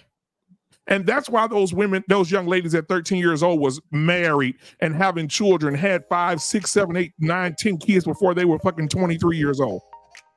It's because they knew how to be a woman. Their mother raised them to be women. Even from a biblical perspective, the Bible says the elder women are to teach the younger women how to be not drunken with wine, but how to be servants to their husbands and how to nurture their daughters. Come on. But hey, I'm just a guy. But just like AM said, we gotta put God. We gotta put God to be saying that they pregnant with a baby. Hold on. First of all, which one? Which one of y'all want your 17-year-old coming home saying that they about to get married? Smitty, my daughter this is right crazy, now, dog. Smitty, relax. It's okay. It can be crazy, but the lunacy comes from the loudest person. My thing is this. My daughter, I have a daughter that's 20. I have a daughter because we talking this stuff. I get it on the biblical. My daughters were not required to be as those women were back then. We're talking about this, how times are now. The young ladies today, they fucking can't boil water. They can turn their phones on, they can text, they can do their edges and put weave in their hair, but they cannot perform under pressure. They cannot perform right now, scientifically, try to say that 3 times fast, that children today have a 6.3 second attention span. So goddamn, by the time your kid, I have children right now, by the time my son, if he's playing on his phone, I have to make him go outside and play. By the time he's playing on his phone, I could be talking to him, he be looking at me, next thing you know, he back. You gotta, listen, they're not the same. It's not the same. Those 13-year-old girls back then were ready to be married at 13, 14, 15 and up. They were ready. Now, the girls are not ready to do anything. You know why? Because what Angry Man said, 18 years old now that we fucked their mind. I'd like to say something after this before Angry Man goes in real quick. There's 3 factors, and if you are a student of Crimson Cure, she breaks it down pretty well. There's an environmental impact, there's a biological impact, and there's a cultural impact. Mm-hmm. Biologically, men and women have been wired since the beginning of time to be the way we are. Teach. And so the influences of culture and the influences of society has changed things from the way we behave. But underneath all that, our biological nature is still a goddamn same. And, you know, and the way we dance with each other is only evolved in terms of the music might be different and the dance moves are different. But the men and women who understand that underneath, we're still men and women, they get it. That's why you don't put a 20-year-old woman in a male prison as a goddamn guard. And, you know, that's why you don't do that. Because she's going to be seduced by one of those fucking guys. And now there's a woman almost going to jail for that. That's why you don't put men in female prisons where you have that absolute control over a woman and they're going to do what you got. Listen, our biological imperative is the most powerful force on the face of this earth, and it's been corrupted. That's why we have so much trouble with each other. So, yeah, you know, that's the way I look at it. And the people who could weave their way through those dynamics actually do better because they understand it. They see it. And once you see it, and it's not easy for everybody to see because the program is thick and it's very hard. But once you see it, you can't unsee it. Once you see it, you can't unsee it. And you got to get rid of all this bullshit that you want to believe. Now, I understood what Amber was talking about. And the reason why we had this argument, because Smitty kept mixing the goddamn culture and the environment with the biological imperative. And some people, and I don't want to blame it on him, there's millions of people who can't see it. So I'm going to land it there. I have a question for you, Angry Man. I have a 17-year-old son. He's about to be 18 next Tuesday. And I see it. I see exactly what he is lost in the sauce when it comes to pussy. He's already caught 3 bodies. And he said he started late, but he caught up to his homeboys. You know, he started at 16, but it's only been 2 years and he's already caught 3 bodies. How do I get him to stay focused? Because he graduates this year and he took his senior due monies and bought an airplane ticket to go to Fort Lauderdale without even talking to us first, because he said, fuck it, I'm going to the Pac Jam. And he went to go see his little girlfriend. How do I get him focused? Because it's a hard, I get what you're saying, but how do I get him to, you know, I know you're going to tell me he needs to be around more men and testosterone, and I get that. But as his mother, who he sees every day, what can I do to help him to understand? Or there really isn't. He's got to get it out of his system. The only thing you can do for him at this point that he's at that age is just tell him what he's not supposed to be doing. Tell him what he should be doing. And let it go. That's all you can do. Can I add one thing, Angry Man? You gotta add something too. You gotta be able, like, this is gonna be difficult for you to do because you're a mother. I'm a mother, I get it. You're a mother. This is gonna be difficult for you to do, right? But what you have to do, unfortunately, is you've already raised him. You've already taught him. You've already told him what he needs to do. I'm pretty sure you've already went through and told him over and over again and all of that. Now what you got to do is you got to let him go, and you just got to let him go. You just got to let him go and do what he gonna do.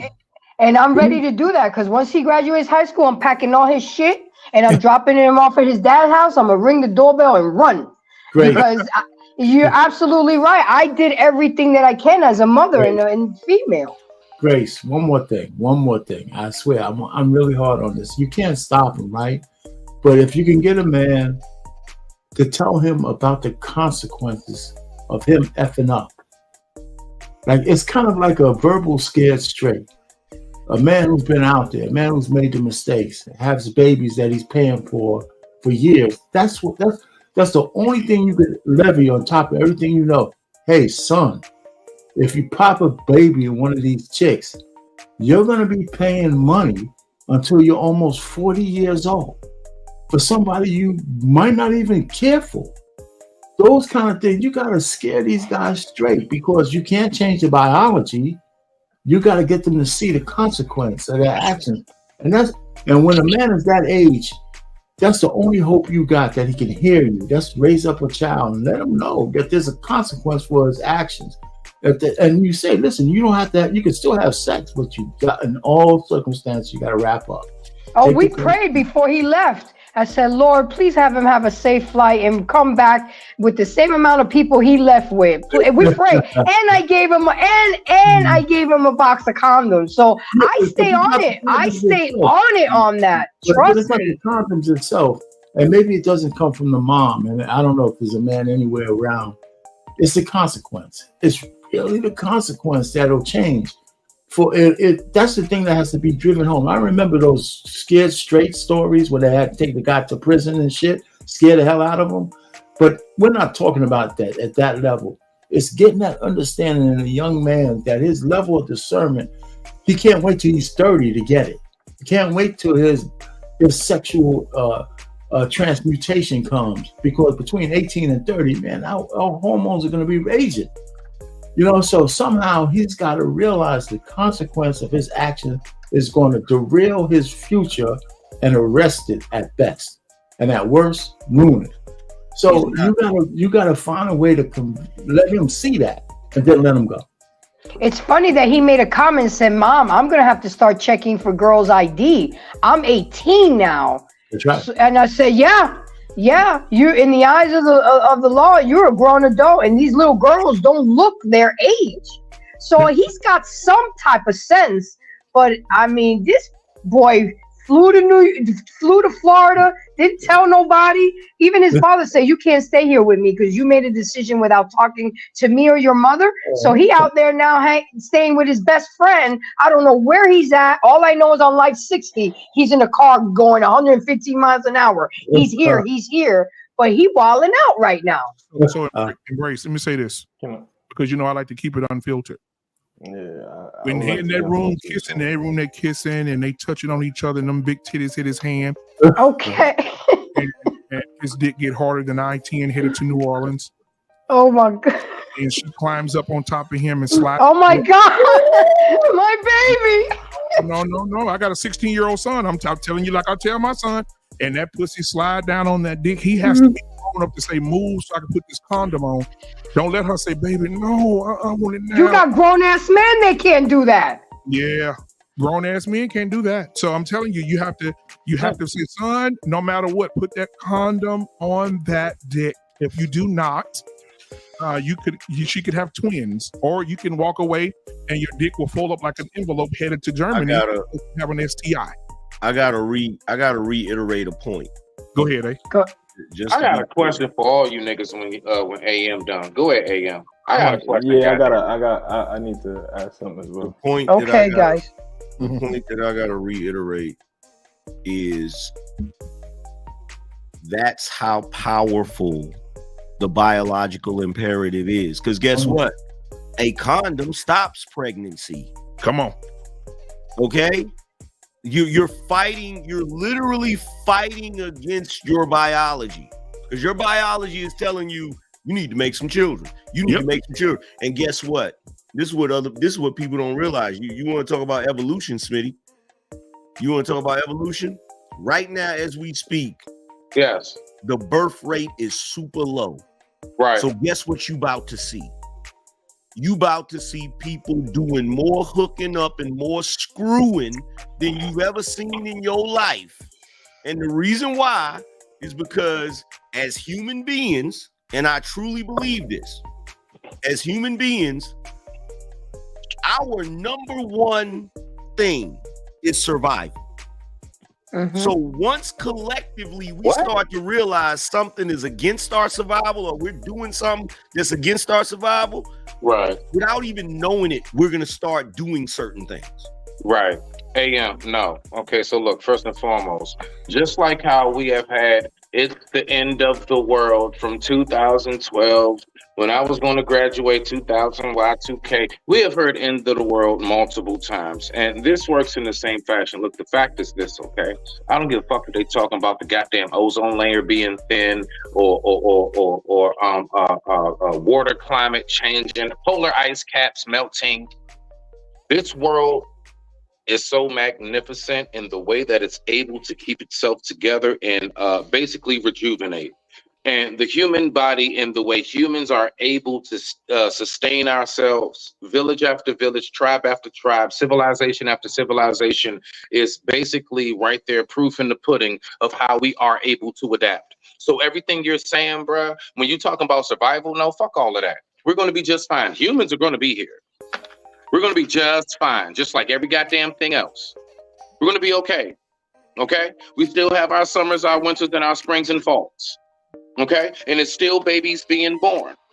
Now, I get what you're saying, but again, nobody wants to address what I'm saying directly. But you have AM, but you have AM. You have. And you said it. It was because of the evolution. I don't care how you try to word how the evolution took place and what it was specifically and what specific class of it. Nah, fuck all of that shit. That's called semantics. I'm not doing that shit. What I'm talking about specifically, my brother, is this, respectfully, is that we have slowed down and we have gotten to the point where we actually know that babies are born every day. We're not at that dire point in life where we feel like we have to have kids. And I'm really curious to everybody up here talking it, even you, brother Unfiltered, let's keep it all the way unfiltered. Honestly, are we really happy? Are most of us as parents really, really actually happy when our child comes home at like 13 and says, I'm in love with such and such, and I'm getting ready to. Now, yeah, you got some states where at the age of like 15, they can be emancipated. Okay. But honestly, truly, across the board, how many of us would be happy to know that even down to our child is anywhere in middle school, between middle school and high school, because that's what I'm hearing. I'm hearing between middle and high school. You try and tell me they can go on a date without that bitch being supervised? Are you kidding me? Can I address this? Yeah, go ahead, Anger. I'll chime in when you finish. I'd like to chime in. You said a lot, Smitty. Go ahead. I'm done. I digress. My mic is muted. I'm about to start calling you Professor Hubris. Hey, stop this shit, man. Go ahead. Here's the thing, bro. Oftentimes, semantics or using the term semantics is used to excuse context. People do that a lot. We are not about to do this trying to hone in and dissect and focus on words. Nah, my nigga, answer what I'm talking about. Can we? Nah. I know this nigga too good now. I know this nigga too good. You ain't gonna do that. Fuck all of that. Address what I just talked about, AM. I'm getting to it, Smitty, relax. I'm getting to it. I can only cross the street one foot at a time. You good? All right, bet. Use that crosswalk, Nick. Let me do it. Okay, so I just had to point that out. But here's the thing. I love it. Here's the thing. When it comes to this whole concept, right, about the 13-year-old, like I get what you're saying. We now live in a society where socially we're not, that's not cool. We're not really doing that. You feel what I'm saying? Step one. Especially if it's a man that is older trying to deal with a younger. Exactly. We're not doing that. That's off the table, right? But I gotta ask you this, Smitty. Anything. The greatest generation, a lot of them got married really early. Right. The silent generation, a lot of them got married really early. Mm-hmm. Skip over the boomer generation. Mm-hmm. And go to Gen X. Gen X had an explosion of teen pregnancies. Mm-hmm. So in that time period, the only time we were trying to adhere to the young teenagers shouldn't be having kids is in the boomer generation. And because we tried to suppress that, Right. It came back with a vengeance in our Gen X. So the question is, when the hell did we really adhere to this shit in this lifetime? So AM, what you saying is that we was big on kids having babies. Fuck that nigga. We was on that shit, but for some reason laws, kind of snuffed us old niggas from fucking little kids out, right? I'm not talking about that. Nah. What are we talking about? Before you do that, before you do that, don't go there, because that's not what I'm talking about. No, I'm not saying you, AM. I'm not saying no, AM. You know that, my G. I'm saying that was the thought process. Wait. That was the thought process. Wait, because there are guys. Wait a minute, because there are guys in these spaces that will love to attach themselves to that type of conversation. That's not what I'm talking about. I'm talking about I'm talking about the age for age.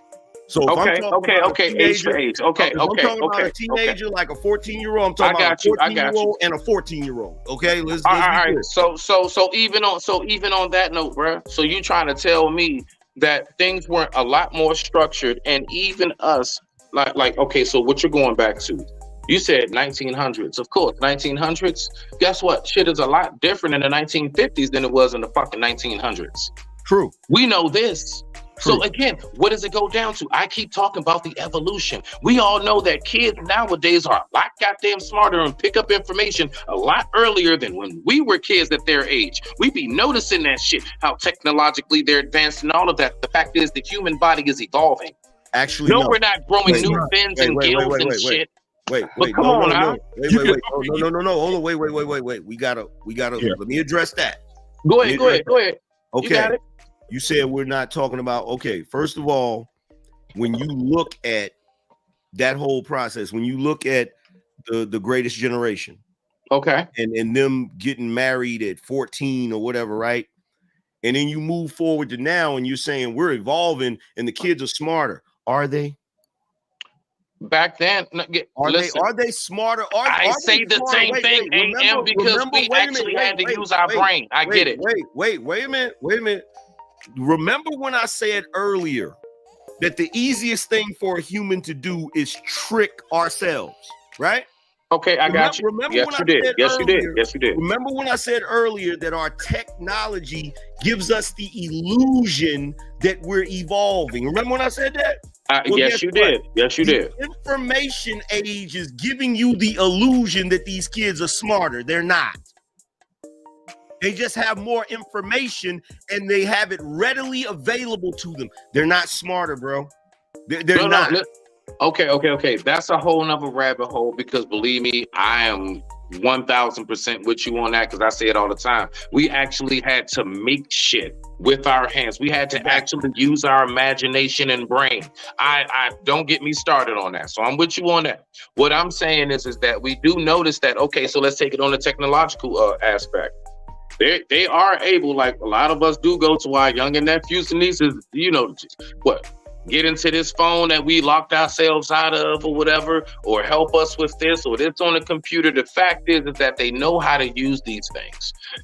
And it's amazing. I look at videos. I was talking to Soap about it not too long ago, how, man, I'm looking at kids at like age 2 starting snowboard. I get it. Things of that nature. But what I'm talking about is when it comes to life and when it comes to how we operate, when it comes to that threshold that one crosses when you're now saying, I want to procreate, I know which way I want to go sexually, the whole nine. Yeah, it has stayed the same as far as when that when the rapper is taken off and when we discover that about ourselves, that's the same. But how we feel as far as the innate aspect of we must hurry up and do this or that clock ticking, nah, my G, that's been highly much so delayed. And that's all that I'm saying on this. It's been very much so delayed. We are not in that same headspace because we know we got grandma that's like 88. No. Listen, the kids are not smarter, bro. They're not. I agree with that, so we can go on that if you want. Anything you probably about to say, I agree with. Smitty, peep this, Smitty. If you would have been, if you, Smitty, at your age, if you would have been 41, if you would have been born and raised with the technology that the kids have today, what you would have done with it would make them look like they stupid. Nah, you ain't lying. You ain't lying. You can't fool yourself with the fact that they know how to use the technology. They were born with the technology. No, that's you're right. You're right. Okay, but I'm a millennial. We were the last bit of before it and came up into it. I remember what it was like when it was none of that shit for the most part, except Nintendo and Atari. And my generation, we came up into it through the 90s and all of that shit. So I get you, bruh. I saw the best of both worlds. Okay, I saw both. Okay, but here's the thing, and this is why. What year were you born? 82. 82. See, this is why me and you are arguing right now, because we 4 years apart. This is why we going back and forth, because we having that battle. Like, look, here's my thing, right? Because we both Zennials, right? But here's the thing. The thing is this, like, that argument, we can't have that argument, because I'm telling you right now, that whole argument about the evolution biology, we'll go in circles for years. We're never agreed. We're never going to come to no resolution in that argument. Agreed. Right? Agreed. We don't want to commandeer the whole show with that debate. But agreed. But the thing about it is, we change things socially for certain reasons, right? We change things socially for certain reasons. And my final thing that I got to say about this topic is the whole reason why we changed it socially from people being able to get married and have kids when they're 14 years old is because as people, we changed to where we want children to have a childhood. We changed it. There used to be a time where we treated children like little adults. And we realized that there are some downsides to that. There are some negative effects of that. Facts, you know what I'm saying? But the only problem is we threw the baby out with the bathwater, because the moment we put the children in a position where they could be children, we left out the things that actually help them develop into adults. And that's how we've gotten to where we're at right now. So that's all I got to say about that.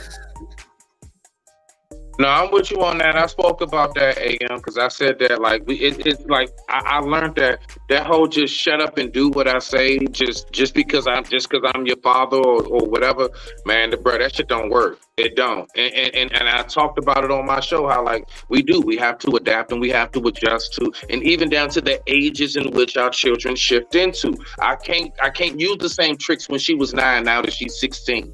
I can't. I got to shift my whole game plan now. I got to address it in a whole different manner, and it keeps on going. So I'm with you on that. I digress. My mic is muted. Go ahead, Gracie. You know what? Go ahead, because then we got to get Miss Polly in. Go ahead, Black Man Unfiltered. And then we got to get Miss Polly in. I won't stay in there long. I'll bust in there quick. Watch this. Listen, this is the bullshit. This is what I'm talking. You know, like when we're talking about the kids are smarter, they're weaker, right? I coach football to these little boys. Right? These little boys out here, their bodies have evolved. Yes, they're 6'1", 225 pounds, 13 years old, get knocked on the ground and crying like little bitches. Are you serious? Yes. I'm absolutely 100% serious. Man, don't get. All right, go ahead, bro. I hate it. Yeah, these little funky ass, mustache little boys, I love them to death. They know if they watch this, they're gonna be like, yeah, that's how he is, always is. Right? 6'1", you hit, then they come in to practice their mama. Don't talk to my son like that. Your son, ma'am, your son is out. If we don't get him tough, he's gonna be aisle 5 at Walmart, and everybody know the sugar's on that aisle. We have to work with your son to get your son together. Now, let me tell you what happens. A week later, she comes and says, y'all got the coaches, y'all come, I gotta tell y'all something. Y'all gotta do something with my son. He hit me last night, knocked me down. Ma'am, last week we tried to tough him up. He'll hit you, but he won't come out here and say shit to us. So we hem him up, right? We got him right. It took us about 2 or 3 months, but we got him right? And so these boys, they're not smarter. They don't fight no more. They want to go get guns and knives. They don't fight no more. Back in the day, somebody called my hands. We go out in the front yard. We beat the dog shit out of each other, and we cool again next week. They don't want no confrontation. They don't want to take an L. We took L's every day when we were growing up. They don't want to take no L's. They want to win everything. They want to be winners every day. I want to be a winner, not knowing that you have to lose sometimes to win. Yep. And let me piggyback that real quick, AM. I've been speaking to a lot of recruiters because I'm trying to get my son into the military. Mhm. And he told me that he wouldn't put these new kids in. They would not survive in the Vietnam War or the Korean War. The kids that are coming out now, they actually have a. Hold on. They actually have a stress card now that when the soldier feels stressed, that he can put a.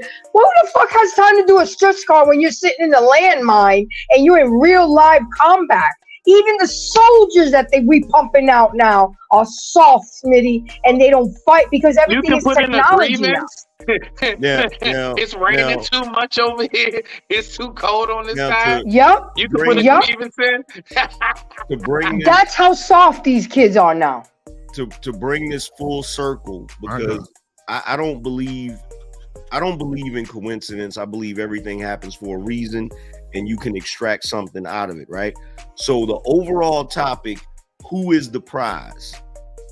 Me and Smitty's back and forth, and all of the other brothers is chiming in, is proof of men being the prize. And the reason why I say that is because we're having a discussion about the social dynamics of human beings, how we should be operating, how we should be moving. Now, Smitty has some good points. I have some good points. The other brothers have some good points. And guess what? We are willing to argue those points to the degree that by the time we are all finished, you could probably write a thesis paper on it and win a Nobel Peace Prize. So this is the reason why men are the prize, because we're not going to agree with each other just because we both have penises. We're going to debate, and we're going to go back and forth until we come up with some sort of solution or some sort of resolution on how we going to do things. You feel what I'm saying? Mm-hmm.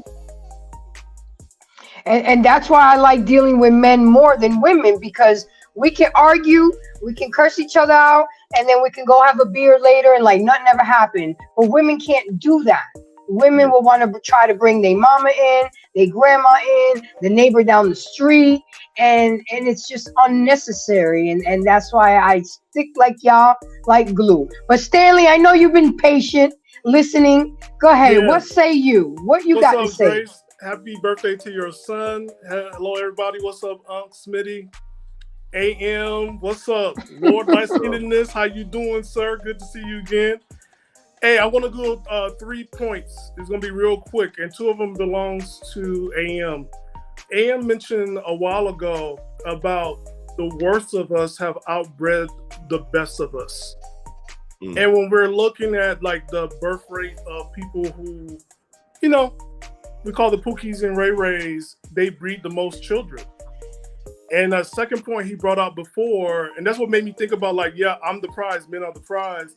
He mentioned about testosterone, the Peter Pan. I don't know, remember that, AM? Yeah. About that, like how, like when we get older, we stop making women a priority and we go back to our dreams. Yeah. And 3, the biology, I'm going to say this. I'm still primal. So my awareness since grade school, since elementary, preschool, man, Three's Company was porn. I just saw them legs and them titties. I still remember my Head Start teacher, Mrs. Johnson, Miss Williams. I did everything I could to grab them legs and hug them. I remember the first time my principal in elementary school, 3rd grade, was a sister, and she always smelled good. And then she had these nails, and one time in 3rd grade, she spanked me with them nails. I'm like, Lord, I need to get in trouble some more times so I can sit down in her office, Mrs. Young. And then the piece of resistance was in the 6th grade, 1986 to 1989. Every February, Black History Month, Shaka Zulu, Lord have mercy, titties and ass. I was just like, woo! with no cable. And I'm just Stan, you all right? All it took back then was shit. All and it like, took back even as a then was grown some titties, man, bro. right? I noticed I could smell when a woman is open and when she's not. She can act sweet and everything, but I'm like, oh, you closed. You have a plan here. But a woman that's genuine, I'm like, oh, she smells like fresh air. I'm like, woo. Okay, let's go ahead and talk. The conversation is as freeing. So I don't shut down that primal side. I think a lot of us are not being honest about it. And I'm grateful for my light-skinned uncles who sat down with me and told me the truth so I wouldn't think that I was a freak. Why And the like, light skin ones though? Nah, fuck that, Stan. Why the light I skin don't ones? care. So your dark skin uncles ain't had shit to say, huh, nigga? Smitty no spitting. Smitty no spitting. Smitty no The spitting. colorism. I'm gonna say thank you to my light-skinned uncles who sat down with me and told me the truth. Look at so us. don't make me Look at think I was a freak. And like, this is your gift. You are a man. You got testosterone, and that's it. And every time I go out, I can go to a nightclub. I'm like, okay, I smell somebody that's open, and Stan, let me get I Miss like Polly that. in here. Miss Polly, how you doing, Gracie, honey? back chat. I am. How you I'm doing, honey? good. How are you, Grace? I'm good. I know you. I know you. I know you can hear everything that's been going on. So tell me, what do you have to say? Oh Lord, Who's the prize? The man or the woman? I do think the guys are the prize. Why? I do. Thank you, babe. Why? I think the guys are the prize at the end of the day because they're like choosing us. I feel like they're choosing us. You push one. Sorry, I'm multitasking. I feel like we're the ones at the end of the day that they're choosing. And even though they're choosing us, we have to also be attracted to them. So we get in their good graces so they can choose us. We make it so that we are valuable enough for them to deem us special enough for them to choose. So I do think they're the prize. So what would you say to the women that walk around here self-entitled and think they're the shit just because they got a box between their legs? Girl, there's a lot of box out here. You ain't the only good box. Let's be honest with you. There's the only one with good box. Just being honest. There's a whole heap of box out there. There is good box out there, and it's gonna be younger, cuter, always in you. You are at the end of the day decreasing. Just what it is. You're not gonna be as pretty as the next girl. You're gonna have time's gonna be not on your side. So at the end of the day, you really need to get chosen when you're early, younger. And then make sure that, you pick the right man to choose so he can build up because he's gonna give to you. That's just what it is. No, but what about the women that want ready-made men now? They want the 106-figure man. They want the man that's driving the Maserati. They want the mansion. What do you say to those girls? That doesn't even make sense. Most people aren't even making that much. So it's really a fantasy. It's a fantasy. They're sold on a fantasy that doesn't exist. Y'all don't know how good it makes me feel every time y'all say that. Because every time y'all say that, when y'all say that, these women are being unrealistic because it's a fantasy for a dude. Shit, take me to the Cheesecake Factory. That shit make me feel like I'm retarded. That shit make me feel like I'm a bruh. Look, I be feeling like I'm coming down from Mount Olympus and shit. I'm good with the Cheesecake Factory. But how many, but real honestly, I think it's a delusion thinking that everybody's making 100,000. It's a delusion.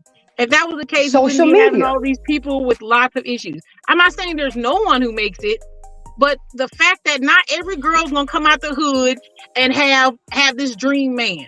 And on top of that, you're competing with other women. And on top of all of that, there's more women than men. So now you're competing not just as a person just trying to find a man out here. Now you're competing with 3 or 4 times the women who look better than you, take better care of themselves. You have to be top tier, and you got to really be focused on not just even looking good, just taking care of yourself and actually have skill sets that these men want. Because not every man wants to just look at you looking cute. They want you to do something other than open up your legs and lay flat. Half of you don't even move. Thank you. Yeah, Oh, Miss Polly, if I had a super chat to give you right now, I'd give you a super chat, damn it, on my own shit. Yeah. You know what? We call that starfishing. When a woman just lay there and don't do nothing, that's called starfishing. Yeah. Shoot, I need you to move, baby. Move. I need you to do more than that. And I say that because I also I've tried to I talk to some women sometimes, and I really don't even like the younger women. I be really honestly, I have a little preference to a little bit older ones because at least they kind of have some common sense that they know what arena they're in. Some of them, not everybody, but it's wild out here. They really Why think is it so hard to talk to the younger women? Why? They don't want to listen. They don't want to listen. I think they're in a fantasy still. They really think that everybody's going to be a Cinderella story, and they're going to wait for a prince that don't exist. Bro, do they think that they better than y'all, like the old niggas? I mean, like the young niggas think that they better than us as the OGs? It's almost like it's nothing you can tell them. Well, I don't think you can tell any young man anything because he's going through that process to find his own way, and he want to find it himself. That's different than a woman not taking guidance from another woman who's willing to give the right guidance, because that doesn't make sense. But in the same light, a lot of women who are older are competing with younger women because they started acting wild and now they can't find a man. So now everyone's competing in the same pool. Why the hell am I competing with 20-year-old? I'll be honest with you, I shouldn't be. I'm not. I don't want. But why are there younger men trying to talk to me? And a lot of it is because they don't want to even deal with those young girls. There shouldn't be. Polly, a lot of that is them young girls. A lot of them is the mothers competing with the daughters. That's one of the biggest problems. Stuff. But you shouldn't. Mothers You be should not competing with their fucking daughters. Yo, you're like 48. Your daughter's like 25. You competing with her. You up here, you laughing because you know that shit real. You in the club with her. I ain't not being in the club with no 20-year-old girls. Some of the mamas finer than them daughters, though. I'm gonna just say that. Then get with a man who appreciates your fineness. That's what you need to do. Stop trying to chase young men who only don't want you. And now they really mad because now they man got with the fucking daughter. Now that's the older woman's bad because she had an opportunity to have a young man and she passed him up. I'm glad I have a son because I don't even see myself competing. I'm in my own league of myself and I have enough action where I don't feel like I have to compete with younger women because a man would rather have a mindset of mine than some of these younger women. That's temporary. Looks are temporary. You're gonna get old one day. And these young girls don't realize that. And when I try to talk to these young girls, because I've coached basketball for 19 years, coach, you don't know nothing. You old, you this, you that. I said, all right, but you can't keep a man. You smashed and dashed. You pump and dump. But I have long-term relationships. You can only, Miss Polly, you can only save the ones that want to be saved, and the rest, like my dad used to say all the time, to all the people that wishes well, and all the rest can go to hell. So you know that song that said, "Don't say them, they don't want to be saved." You know what I'm talking about? Them hoes don't want to be saved. They don't like being in the water like that. But Angry Man, there's some of us out here that we do have the sense and the mindset, but it's like they're lost in the sauce. Just like you try to talk to these young men and you be looking at them like, really? We be looking at women like that too. And it's like, how do you expect to keep a man if you don't cook for him? You know, ramen noodles can only go so far. Especially if that boy was raised on home cooked meals. That work wife gonna get the action, not the wife.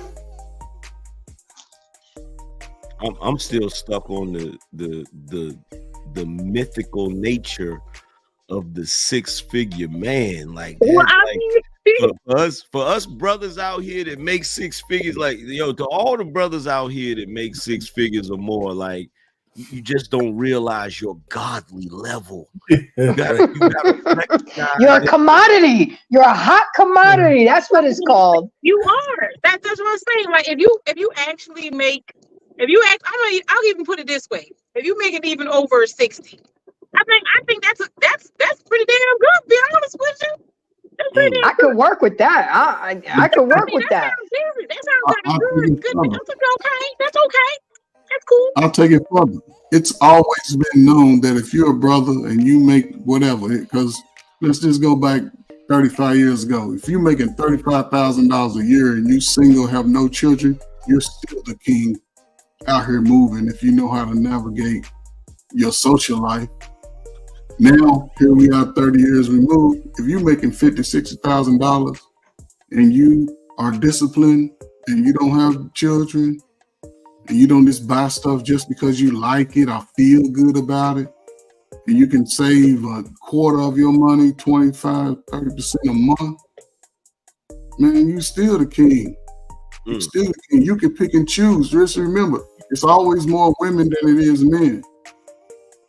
You are the prize. When you go to choose a woman, you make her a part of your prize.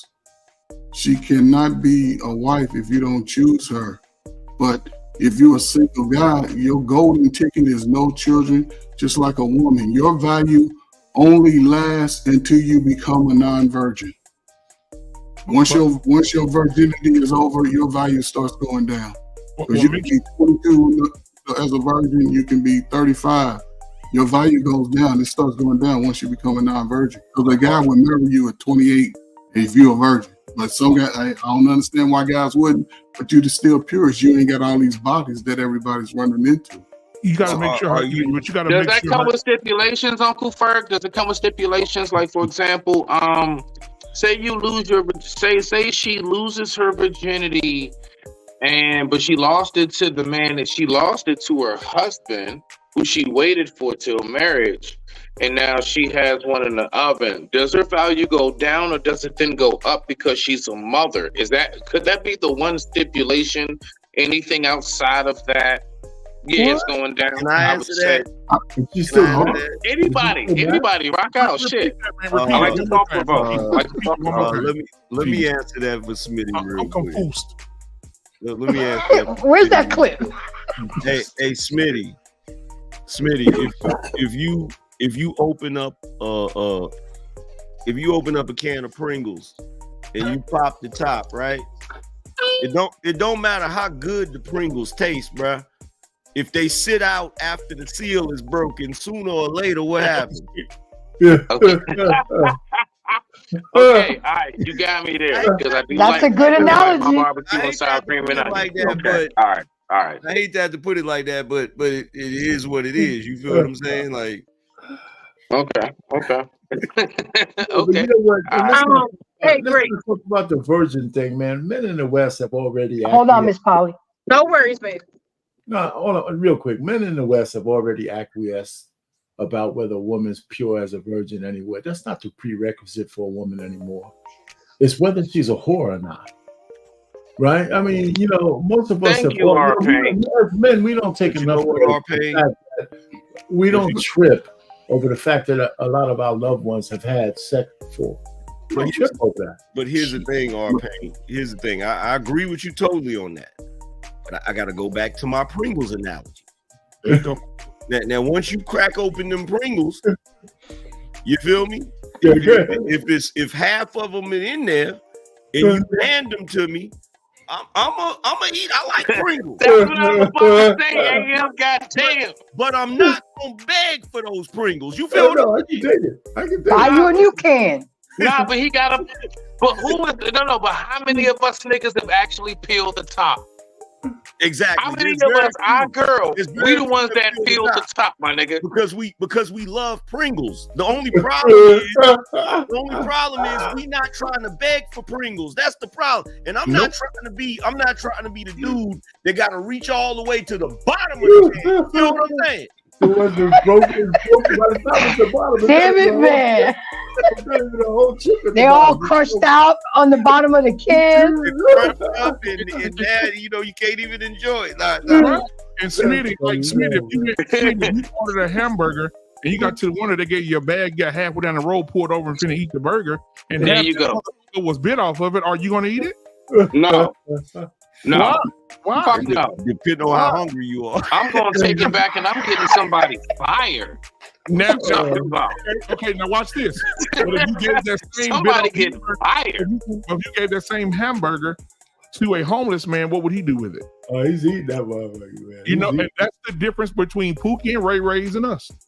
That's a Yeah. one man's trash, one man's treasure, black man. You Yeah, know that. because really, You the know that. problem- That's a the one problem- man's trash, one man's treasure. But no, here's the problem No, with it. that's Here's the problem, because I'm glad he brought that up about the homeless Mhm. man eating the burger, right? The problem is for the guys, and I know there are women probably watching this, they hate that analogy, but I swear. here's the thing. And it's just, I was cool with it. it's just an analogy, ladies. Don't lose it over it, right? Here's the thing. The problem is if a woman, you know, has been devalued for whatever reason, right? It doesn't mean that the guy, and this is for you guys out there, it doesn't mean you got to be walking around here acting like a homeless guy that's happy the moment somebody give you a half-eaten burger. You feel what I'm saying? Like it's not your fault that the burger is half-eaten. You feel what I'm saying? That's really not your issue. You feel me? Now, I will say this. If you ain't had no burger in a long time, and you've made up your mind that you cool with a half-eaten burger, I ain't mad at you. I'm not gonna be mad at you. Do your thing, player. You feel what I'm saying? Just don't expect everybody to eat half-eaten burgers. That's all I'm saying. Now, who are the men who don't go through that? Those are the men who build their own kitchen. Yeah. Chase your purpose, build, you know, get your home, whatever it is. You know, so I don't Build have your to go through value. that. See, my kitchen is up and running and flaming. I can go ahead and just make myself a fresh burger. Yeah. And or have my lady make me one. However it works out, the fact is I don't ever have to worry about getting a hand-me-down when it comes to any pleasures of life. Facts. But here's the other thing, because I gotta say this. It's me now. Here's the other thing, because you know I gotta get on the fellas too. Here's the other thing, right? Please do. I need you men to stop rolling up into the new burger joint on some wimpy shit, talking about some I'll gladly pay you today. I'll gladly pay you next week for a burger today. Y'all gotta stop doing that, because the messed up thing is the reason why you got half-eaten burgers out here is because you Negroes don't want to pay the cost for an uneaten burger. You feel me? You Negroes want you Negroes want you want champagne with beer budget, steel reserve money. Like, nah, bro, it don't work that way. Some of us. You know what I love? You know what I love? Me, Brother Payne, Angry Man, and Brother Ferg. Oh yeah, that's right. We are now labeled as the niggas, the men who actually look at women as no more than a fucking sandwich. That's right. That's right. They not gonna forget. He's just an hour. But I'm gonna be that best juicy sandwich ever. We at least used to remind them of a damn Jeep. Nope. Now it's just a burger. Now we half-eaten burgers, huh? AM. Okay. But you know what though? Any woman that want to smoke, the moment she come at me with that shit, the first thing I'm gonna say is, what's wrong with a burger? That's right. What's wrong with a burger? Ain't on to the bullshit. Oh man, Jesus Christ. Hey. Even people that don't eat meat came up with veggie burgers, so it's something about exactly. They still There's had to have a something burger. about it, because they even got veggie burgers, for crying out loud. For the soy boys. But now, Gracie, what you got though, huh? What you got? None. I'm just listening. I don't know if y'all understand it, but I love sitting in the room and just listening to men talk. Y'all went at it last night at JT's show, Angry Man, for hours. And I just, because you learn so much. I learned so much about y'all and how y'all interact with each other, and the little bullshit ass stories that y'all trade and make y'all so happy. And if women could just understand that, yeah, y'all could be complicated sometimes, but y'all are Why simple stories gotta be creatures. bullshit? Some of them were. So they were talking about the bike seats. I mean, they went all over the place last night. 5 hours. I fell asleep to y'all in my ear, you know. And then when y'all stopped talking, I woke up. But the point is, that's what we do. We party and bullshit shit and and party. Yeah. but women don't understand that men need that. Men need that outlet. You know, we take it personal. Oh, I'm gonna go hang out with the homies. Let them go hang out with the homies. You go work your appetite out in the streets, but just come home and eat. That's how I look at it. You know, they need an out. I need an outlet. I go to the gun range. You know, I go do things that I enjoy doing because we need to blow off some steam. And women, I don't know. Maybe because I'm older and I'm more seasoned and I get it. But I've always been like this when it comes to guys because I grew up around guys. I prefer to be friends with guys because you guys are much easier to deal with. I even thought at one time I was in a relationship with a woman for 2 years and I said, this shit ain't for me. This is not for me because it was too much. Y'all stock went up 100 points because now I see what y'all go through with us, the drama, the back talking, it's too much. It's too much, and we need to do better. What it is, Gracie, it's a balance, right? So, like, you know, like, all right, so I have more aunts than uncles. I have more female cousins than males. The only child I have a daughter. Of course, I have a lady in my life. I'm in a relationship. God damn it, Steph. What's going on, Steph? I just wanted to show up as the prize tonight. Okay. All right. Okay. Who is that? I'm gonna email you a bow. I'm gonna email you a bow and some gift wrap. You said what? Who's that? I'm gonna email you a bow and some gift Look, wrap. anytime a woman show up with some diva glasses, I'll be like, oh, here we go. I just came up to just, you know, and question about this burger. You know? Okay. I'm like, man. Look, men love burgers with bacon and cheese. I mean, as long as you make it right. Fries. I'm like, man, I don't even have a chance. So. Look, I can't. Look. Everybody know what it is with me. I'm using burgers as a reference. I'm using yams, biscuits, Pringles, all of that. That's so funny. I don't get offended because that's how you guys articulate yourselves. You make it to something that's relatable. Like when I want to get a point across sometimes, I'll bring up sports. Like if I'm telling you, look, you're making me go into the red zone. I'm letting you know I'm getting angry. Just let it go. But you would understand that versus me saying, angry man, fuck it, stop talking to me. I'm pissed off. I'll just say, angry man, we're going into the red zone. Let's take a timeout. Yeah. And you should say to me, kidding around, you want a full or a half? You see what I'm saying? In all fairness, the whole food analogy is really the women's fault. It is. Because y'all foodies. Because y'all always want to. Let me not do it. Go ahead, angry man. Go ahead. Be good. This is a safe place. Nigga, since when did you not do it? Go ahead, AM. Go ahead, You're angry in a man. safe place. You're in a safe place, AM. Ready. It's the women's fault because y'all always want to be eating. Oh. Yeah. So Hold on now. It is what it is. Hold on now. Talk about it. Nah, because he's not lying though. I mean, because He not. You ain't lying now. 1 minute, Where's sir. the lie? No objection. No lies detected. I ain't mad at you. It's relatable. It was y'all that came up with some goofy shit called edible draws, okay? That was women, okay? Niggas ain't never thought to eat underwear, okay? That was women. Y'all thought of that shit. You decided one day, I'm gonna make some thongs made out of fruit roll-ups. That's a lie. This I nigga's actually gonna think lick that's it a off lie, my body. sir. I don't think so. What? Don't do that. What? Don't do that. What? Y'all nasty. Men are nasty. Don't do that. Don't take away from nasty. For real. Y'all Y'all nasty. decided to turn motherfucking thongs into fruit roll-ups. Y'all did that shit. I'm trying to Y'all take some wax tabs and that was stretch a this grown shit ass around man. his ass. That's what you did. Grown-ass man. Spice it up somehow.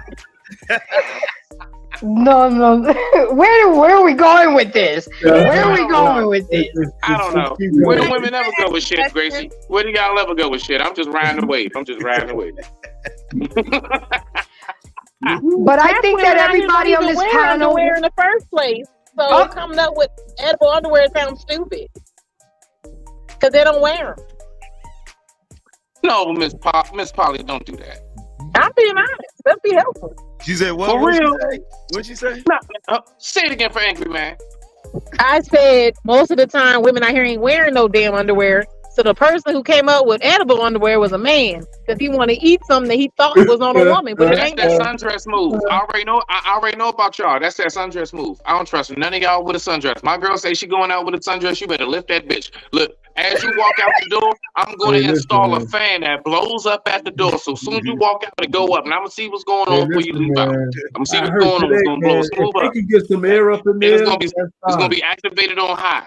Fuck If that. they can I get already some know air when up you in get done there, that. That's that that's fine, man. sundress Let move. the You air wear that blow that sundress, shit it ain't dry, nothing man. underneath there. You don't wear no bra and you don't wear no panties underneath sundresses. I'm not stupid. But in all fairness, Miss Polly, you said that men were nasty. So if men were nasty, I sincerely doubt we would invent anything that would be covering you up. I think our inventions are to get you uncovered. Yeah, you're right. To get us uncovered in the most nastiest way by putting your mouth on it. That's how Right, you get like it. light switches, so the lights can go off. You see that the light switch was invented so the lights go off. That's right. That's right. Wow, it was Well, I already like the dark lights on. outside. That doesn't make any sense. That was already dark outside. That don't make sense. You made a light switch, you could turn it on and look because you nasty. Oh my God. Mm. No. If we really want to go there, Miss Polly, we all know the turn the lights off started with the big girl that wanted to have sex in the dark. Let's cut it out. We know this. But it was We know already this. dark though, Smitty. It was already dark. But it wasn't a nigga. It wasn't a fat nigga that said turn them lights off, girl. No, he didn't. No, the fuck he didn't. Well, I like the lights on because I want you to see me, embrace me, and I want to see your facial expressions. So, Where is this going? You know what? I don't really care about I don't think anybody really cares about the lights. You just go outside. It's dark outside. You know, we'd be all right. I personally don't like none of that shit. I don't like knocking shit over, tripping over. What is this? Like, you know, I want you to see my gorgeousness. So yeah, nah, fuck all that. We he going, said my what you talking gorgeousness. about? We in here. Shit. Be careful, Smitty. Be careful. You're gonna get accused of being sassy talking like that. You know what? Yeah. That's all for you, baby. Why? You know, I'm gonna call you as soon as it's a live over, girl. I'm gonna call you as soon as it's a live over. Stay by your phone. Stay by that phone. You better. Okay, guys. So we're gonna bring it in because we definitely are getting off rail. We're gonna do our final thoughts. Wifey podcast. I know you came in late, but you had to do another show. I understand. I still thank you for stopping by. So we're gonna go with Miss Polly. Then we're gonna go with RB.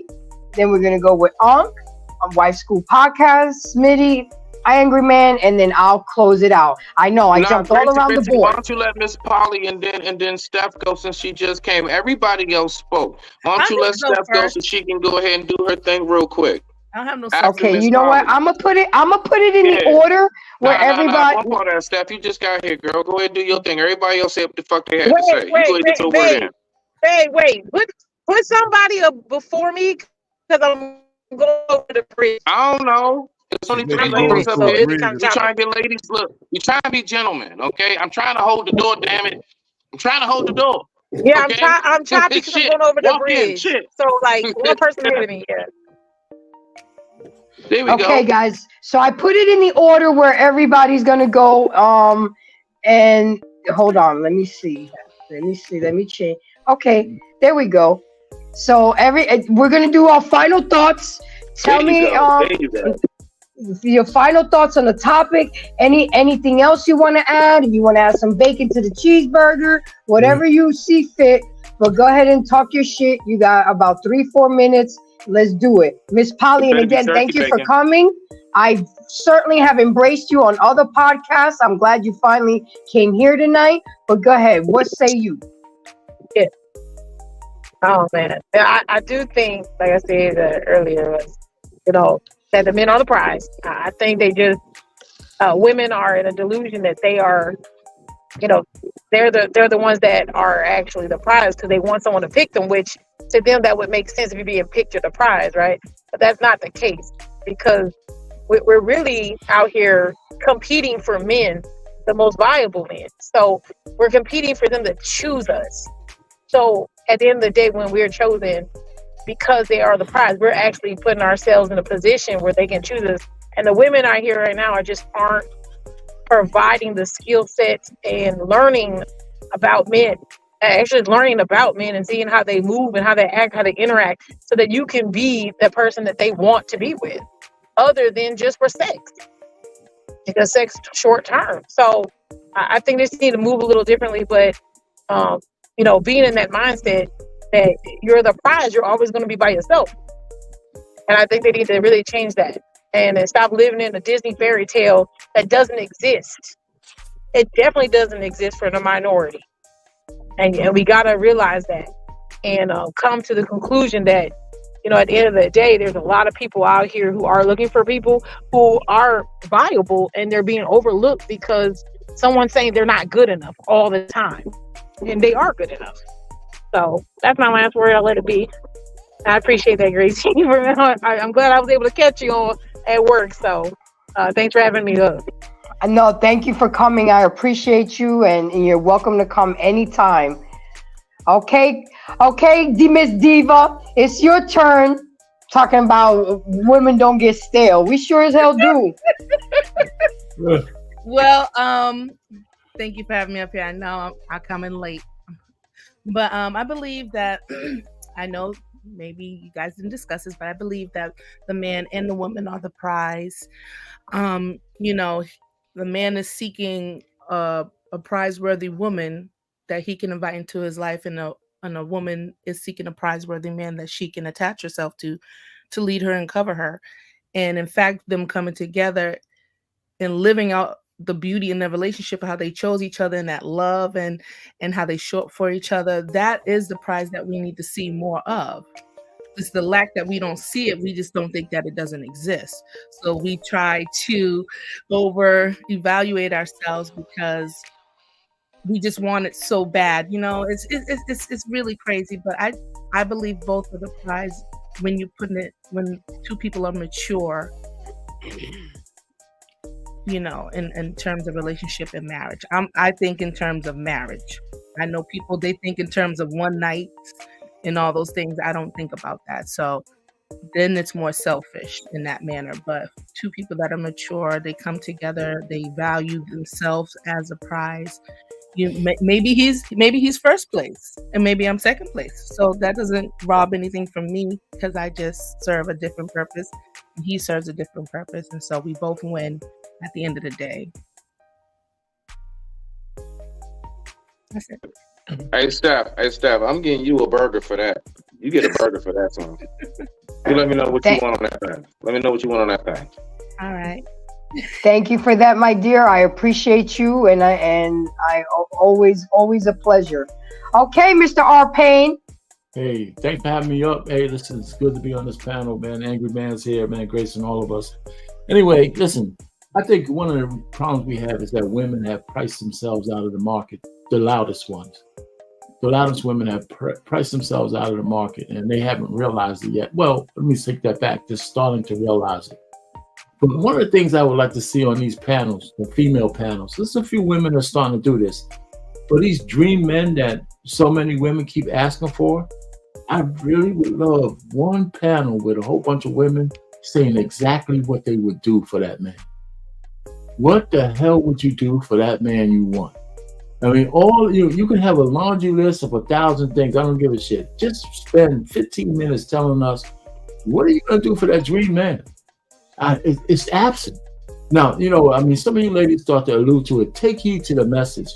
It's one of the primary women who actually idolizes her husband in public. She says what she does for that guy. All the time. She reminds everybody of that. So it'd be nice to hear women say, listen, you know, I want all these things, but this is exactly what I want to do for that kind of guy. And I think women should start to practice that. You know, men are the prize.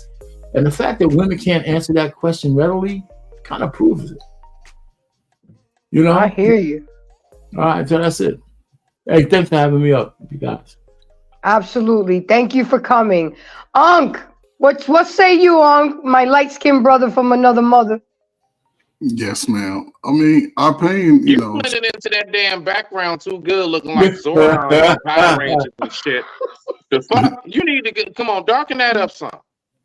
My brother Arpain, you know, he's always spitting the truth about, you know, understanding whose role is what in being a man and protecting his family. You know, women, y'all like to say y'all the prize now. Again, y'all greatest prize is y'all purity.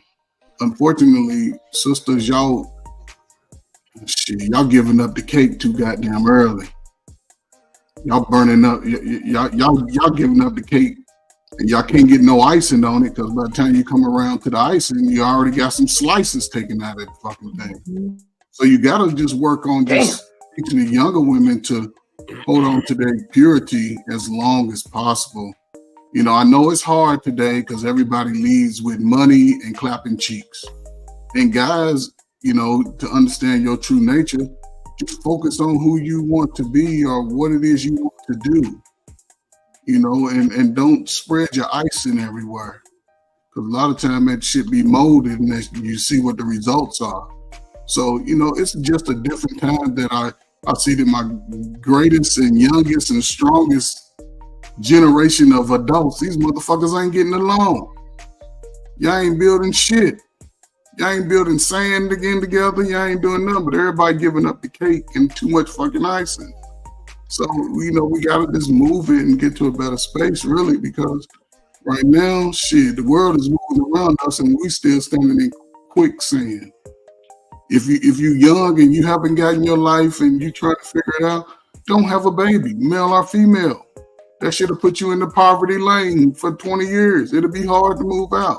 If you're a guy and the women are not smelling your breath, then hold on to your breath. Work out. It's springtime. Lose a little weight. Exercise. Learn how to cook yourself a meal. Build your own little hut and set your rules for a woman because eventually she'll see your value. But you have to value yourself first. And women, listen. It's time for y'all to change our uniform, ladies. Please come back to the nature of y'all. Come back to the nature. Y'all be some man's prize.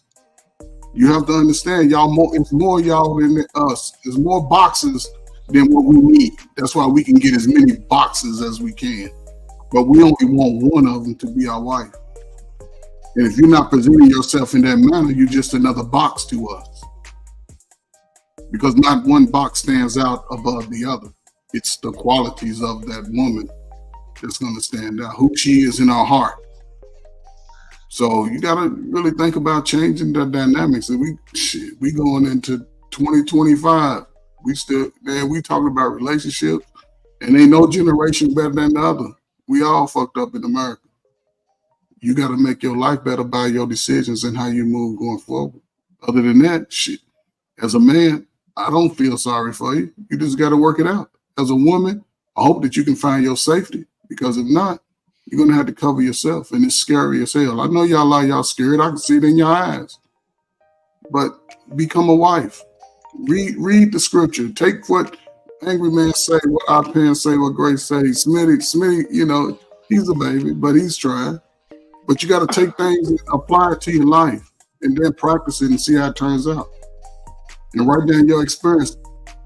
You know, so that's my last thing, man. Shit, we all in this place and we all need each other. I don't give a fuck. Shit, if you can't come in my garden, then damn it, stay out of my yard. You can bring somebody. I know that's right. Other than that, you know, we're gonna keep on having these conversations, but I hope somebody get together between this, build a family. Shit, I need some little strong pigeon-toed dudes running around the neighborhood. Shit, something. Wow. I would say to make it brief. Now I have to make sure while I have this opportunity, AM, One, I want to say, sir, thank you very much, bro, for introducing me to, a very, very good friend of mine and brother of mine now, and that's Izzy. I met him through you, bro. Thank you for introducing me to Izzy, dog. Thank you for that, bro. You gave us a great gift by introducing them to us, right? And the reason why I fuck with dudes like you and him in particular is because I miss this shit, bro. I miss being able to have a healthy spar with gladiators and then not be some bitch shit that comes in it. Niggas ain't, all crying and whining. Like, we can just, like how you said, two men, we can express this, we can stand on it. Mm-hmm. And I love that shit because I want more men to see this and see how it don't turn into a whole bunch of extra shit with it.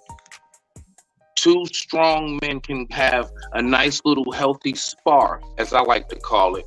And we can go on about our damn day. You know what I'm saying? You smell me now? So I love that shit. You know what I mean? And that's why I fuck with you and Izzy. So I ain't gonna lie, nigga, for that. Yeah, I ain't gonna lie, nigga. Yeah, you earn some money from me. So you'll get a cash app soon. Steph, yes, I'm going to Where's my cash app, twin? Damn. Listen. Listen. You locked in. You ain't got to ask for shit. You get it when you need it. All right. I know. You know that, and I've done it. Steph, I'm buying you lunch tomorrow. You already know that, because I love what you came up here and said. So I'm damn sure I'm dead ass. I'm buying you burger and fries. If that's what you want to get. So I love the healthy discussions. I love the fact that we can have talks like this. You see what I'm saying? Because a lot of folks don't realize how there are different perspectives and there are different, ways in which we see how this all works out. But just like I've said many times before, look at all of these panel windows and look at it just like a house. Each of us are looking out of a different window, but we're all in the same house. I can't argue with AM because he can see the backyard because that's his view, or Brother Payne sees the side of the house and the neighbor's front yard or whatever, and Steph and so on and so forth, and Miss Polly and everybody else. We're all in the same house, but we all got a different view in which window and where your room is located and how it's positioned. But the fact is, how do we take care of the house? We take care of it by all of us grabbing a section of the house. And that's what I love about panels like this. We're doing things to work on the home. The home is our community. The home is us, all right? Right here. This right here. This is us. So I love the fact that we're able to do that. So I just wanted to throw that in, man. Real shit, AM. I thank you for that, dog. Sometimes a nigga just need to go ahead and, you know what I'm saying? Have a good spar with another strong brother. So thank you for that. Word. I digress. My mic is muted. Oh, Angry Man, I just want to say thank you for coming. I appreciate your constant support. I mean, I know you could have been anywhere in the world tonight, but you chose to come here, and I really appreciate it. So go ahead, say your final thoughts, and what say you on what we talked about? So,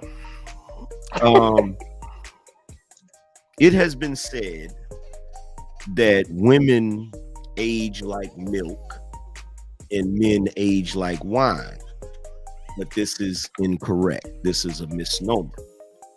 In actuality, women age like bread and men age like cheese.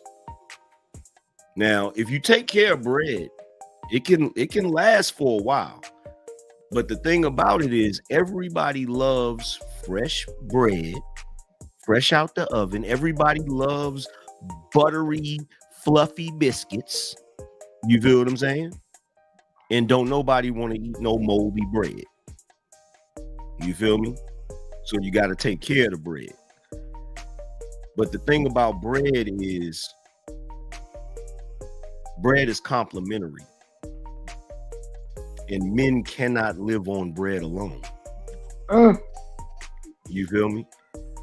Now, as far as the cheese, however, that's another thing, because if you don't take care of cheese, it can get moldy too. But if you take care of it, depending on what type of cheese it is, it can become very valuable, very expensive. And the last thing I'll say about it is this. As I said before, bread is complimentary, but cheese is almost always an essential ingredient.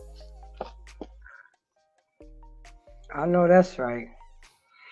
Okay. Well, once again, guys, I want to. So as a chef, oh my gosh. We're making Oh my grilled God. cheese, You baby. spoke my damn language. Grilled I cheese. swear on life. I understood every damn analogy. You riled them So up, the molding AM. process That's right. and how it becomes more better. You ever made Gouda? Yes, the process of Gouda. Listen, everything that man said is dead on. I'm All I sorry. heard was I grilled just know the cheese. kitchen too damn good. Grilled cheese. All right. Again, I want to thank everybody for coming through. I really appreciate it. You can, don't forget to smash that like button on your way out. Drop a cash app, show some love, whatever you guys may be. But I do write down my final thoughts because I go through my whole research. So here it goes. Grace. To all my embracers, I truly hope that tonight's show has enlightened, elevated, and opened your mind and soul to all different perspectives you've heard to simply do better and become a better version of yourself, to be that prize for your person. If someone does everything they can to be successful, be financially and material prosperous, fitness, physical, emotional, and mental health, and or spiritually, while also being the better man or woman, there's nothing but goodness and being a prize. But being a prize starts with the perception of value. Your value and worth are entirely up to you. The perception of you. So if you love and respect yourself and other people, take good care of your physical, mental, and spiritual health, and then you will be that prize for that person, and they will be that prize for you. So as I always say, embrace yourself and embrace each other. Thank you for coming. I appreciate y'all. And don't forget to drop that cash app. Thank you, guys. Let me say one thing before we go. Go ahead, AM. I just got to give this one last thing to Smitty and everybody else in here. Bread and cheese always goes together, especially when you add some meat. Oh, oh Lord. I know that's right. I digress. My mic is muted. And don't forget about the grilled cheese when you warm that thing up. Rock out. Bye, guys. Bye.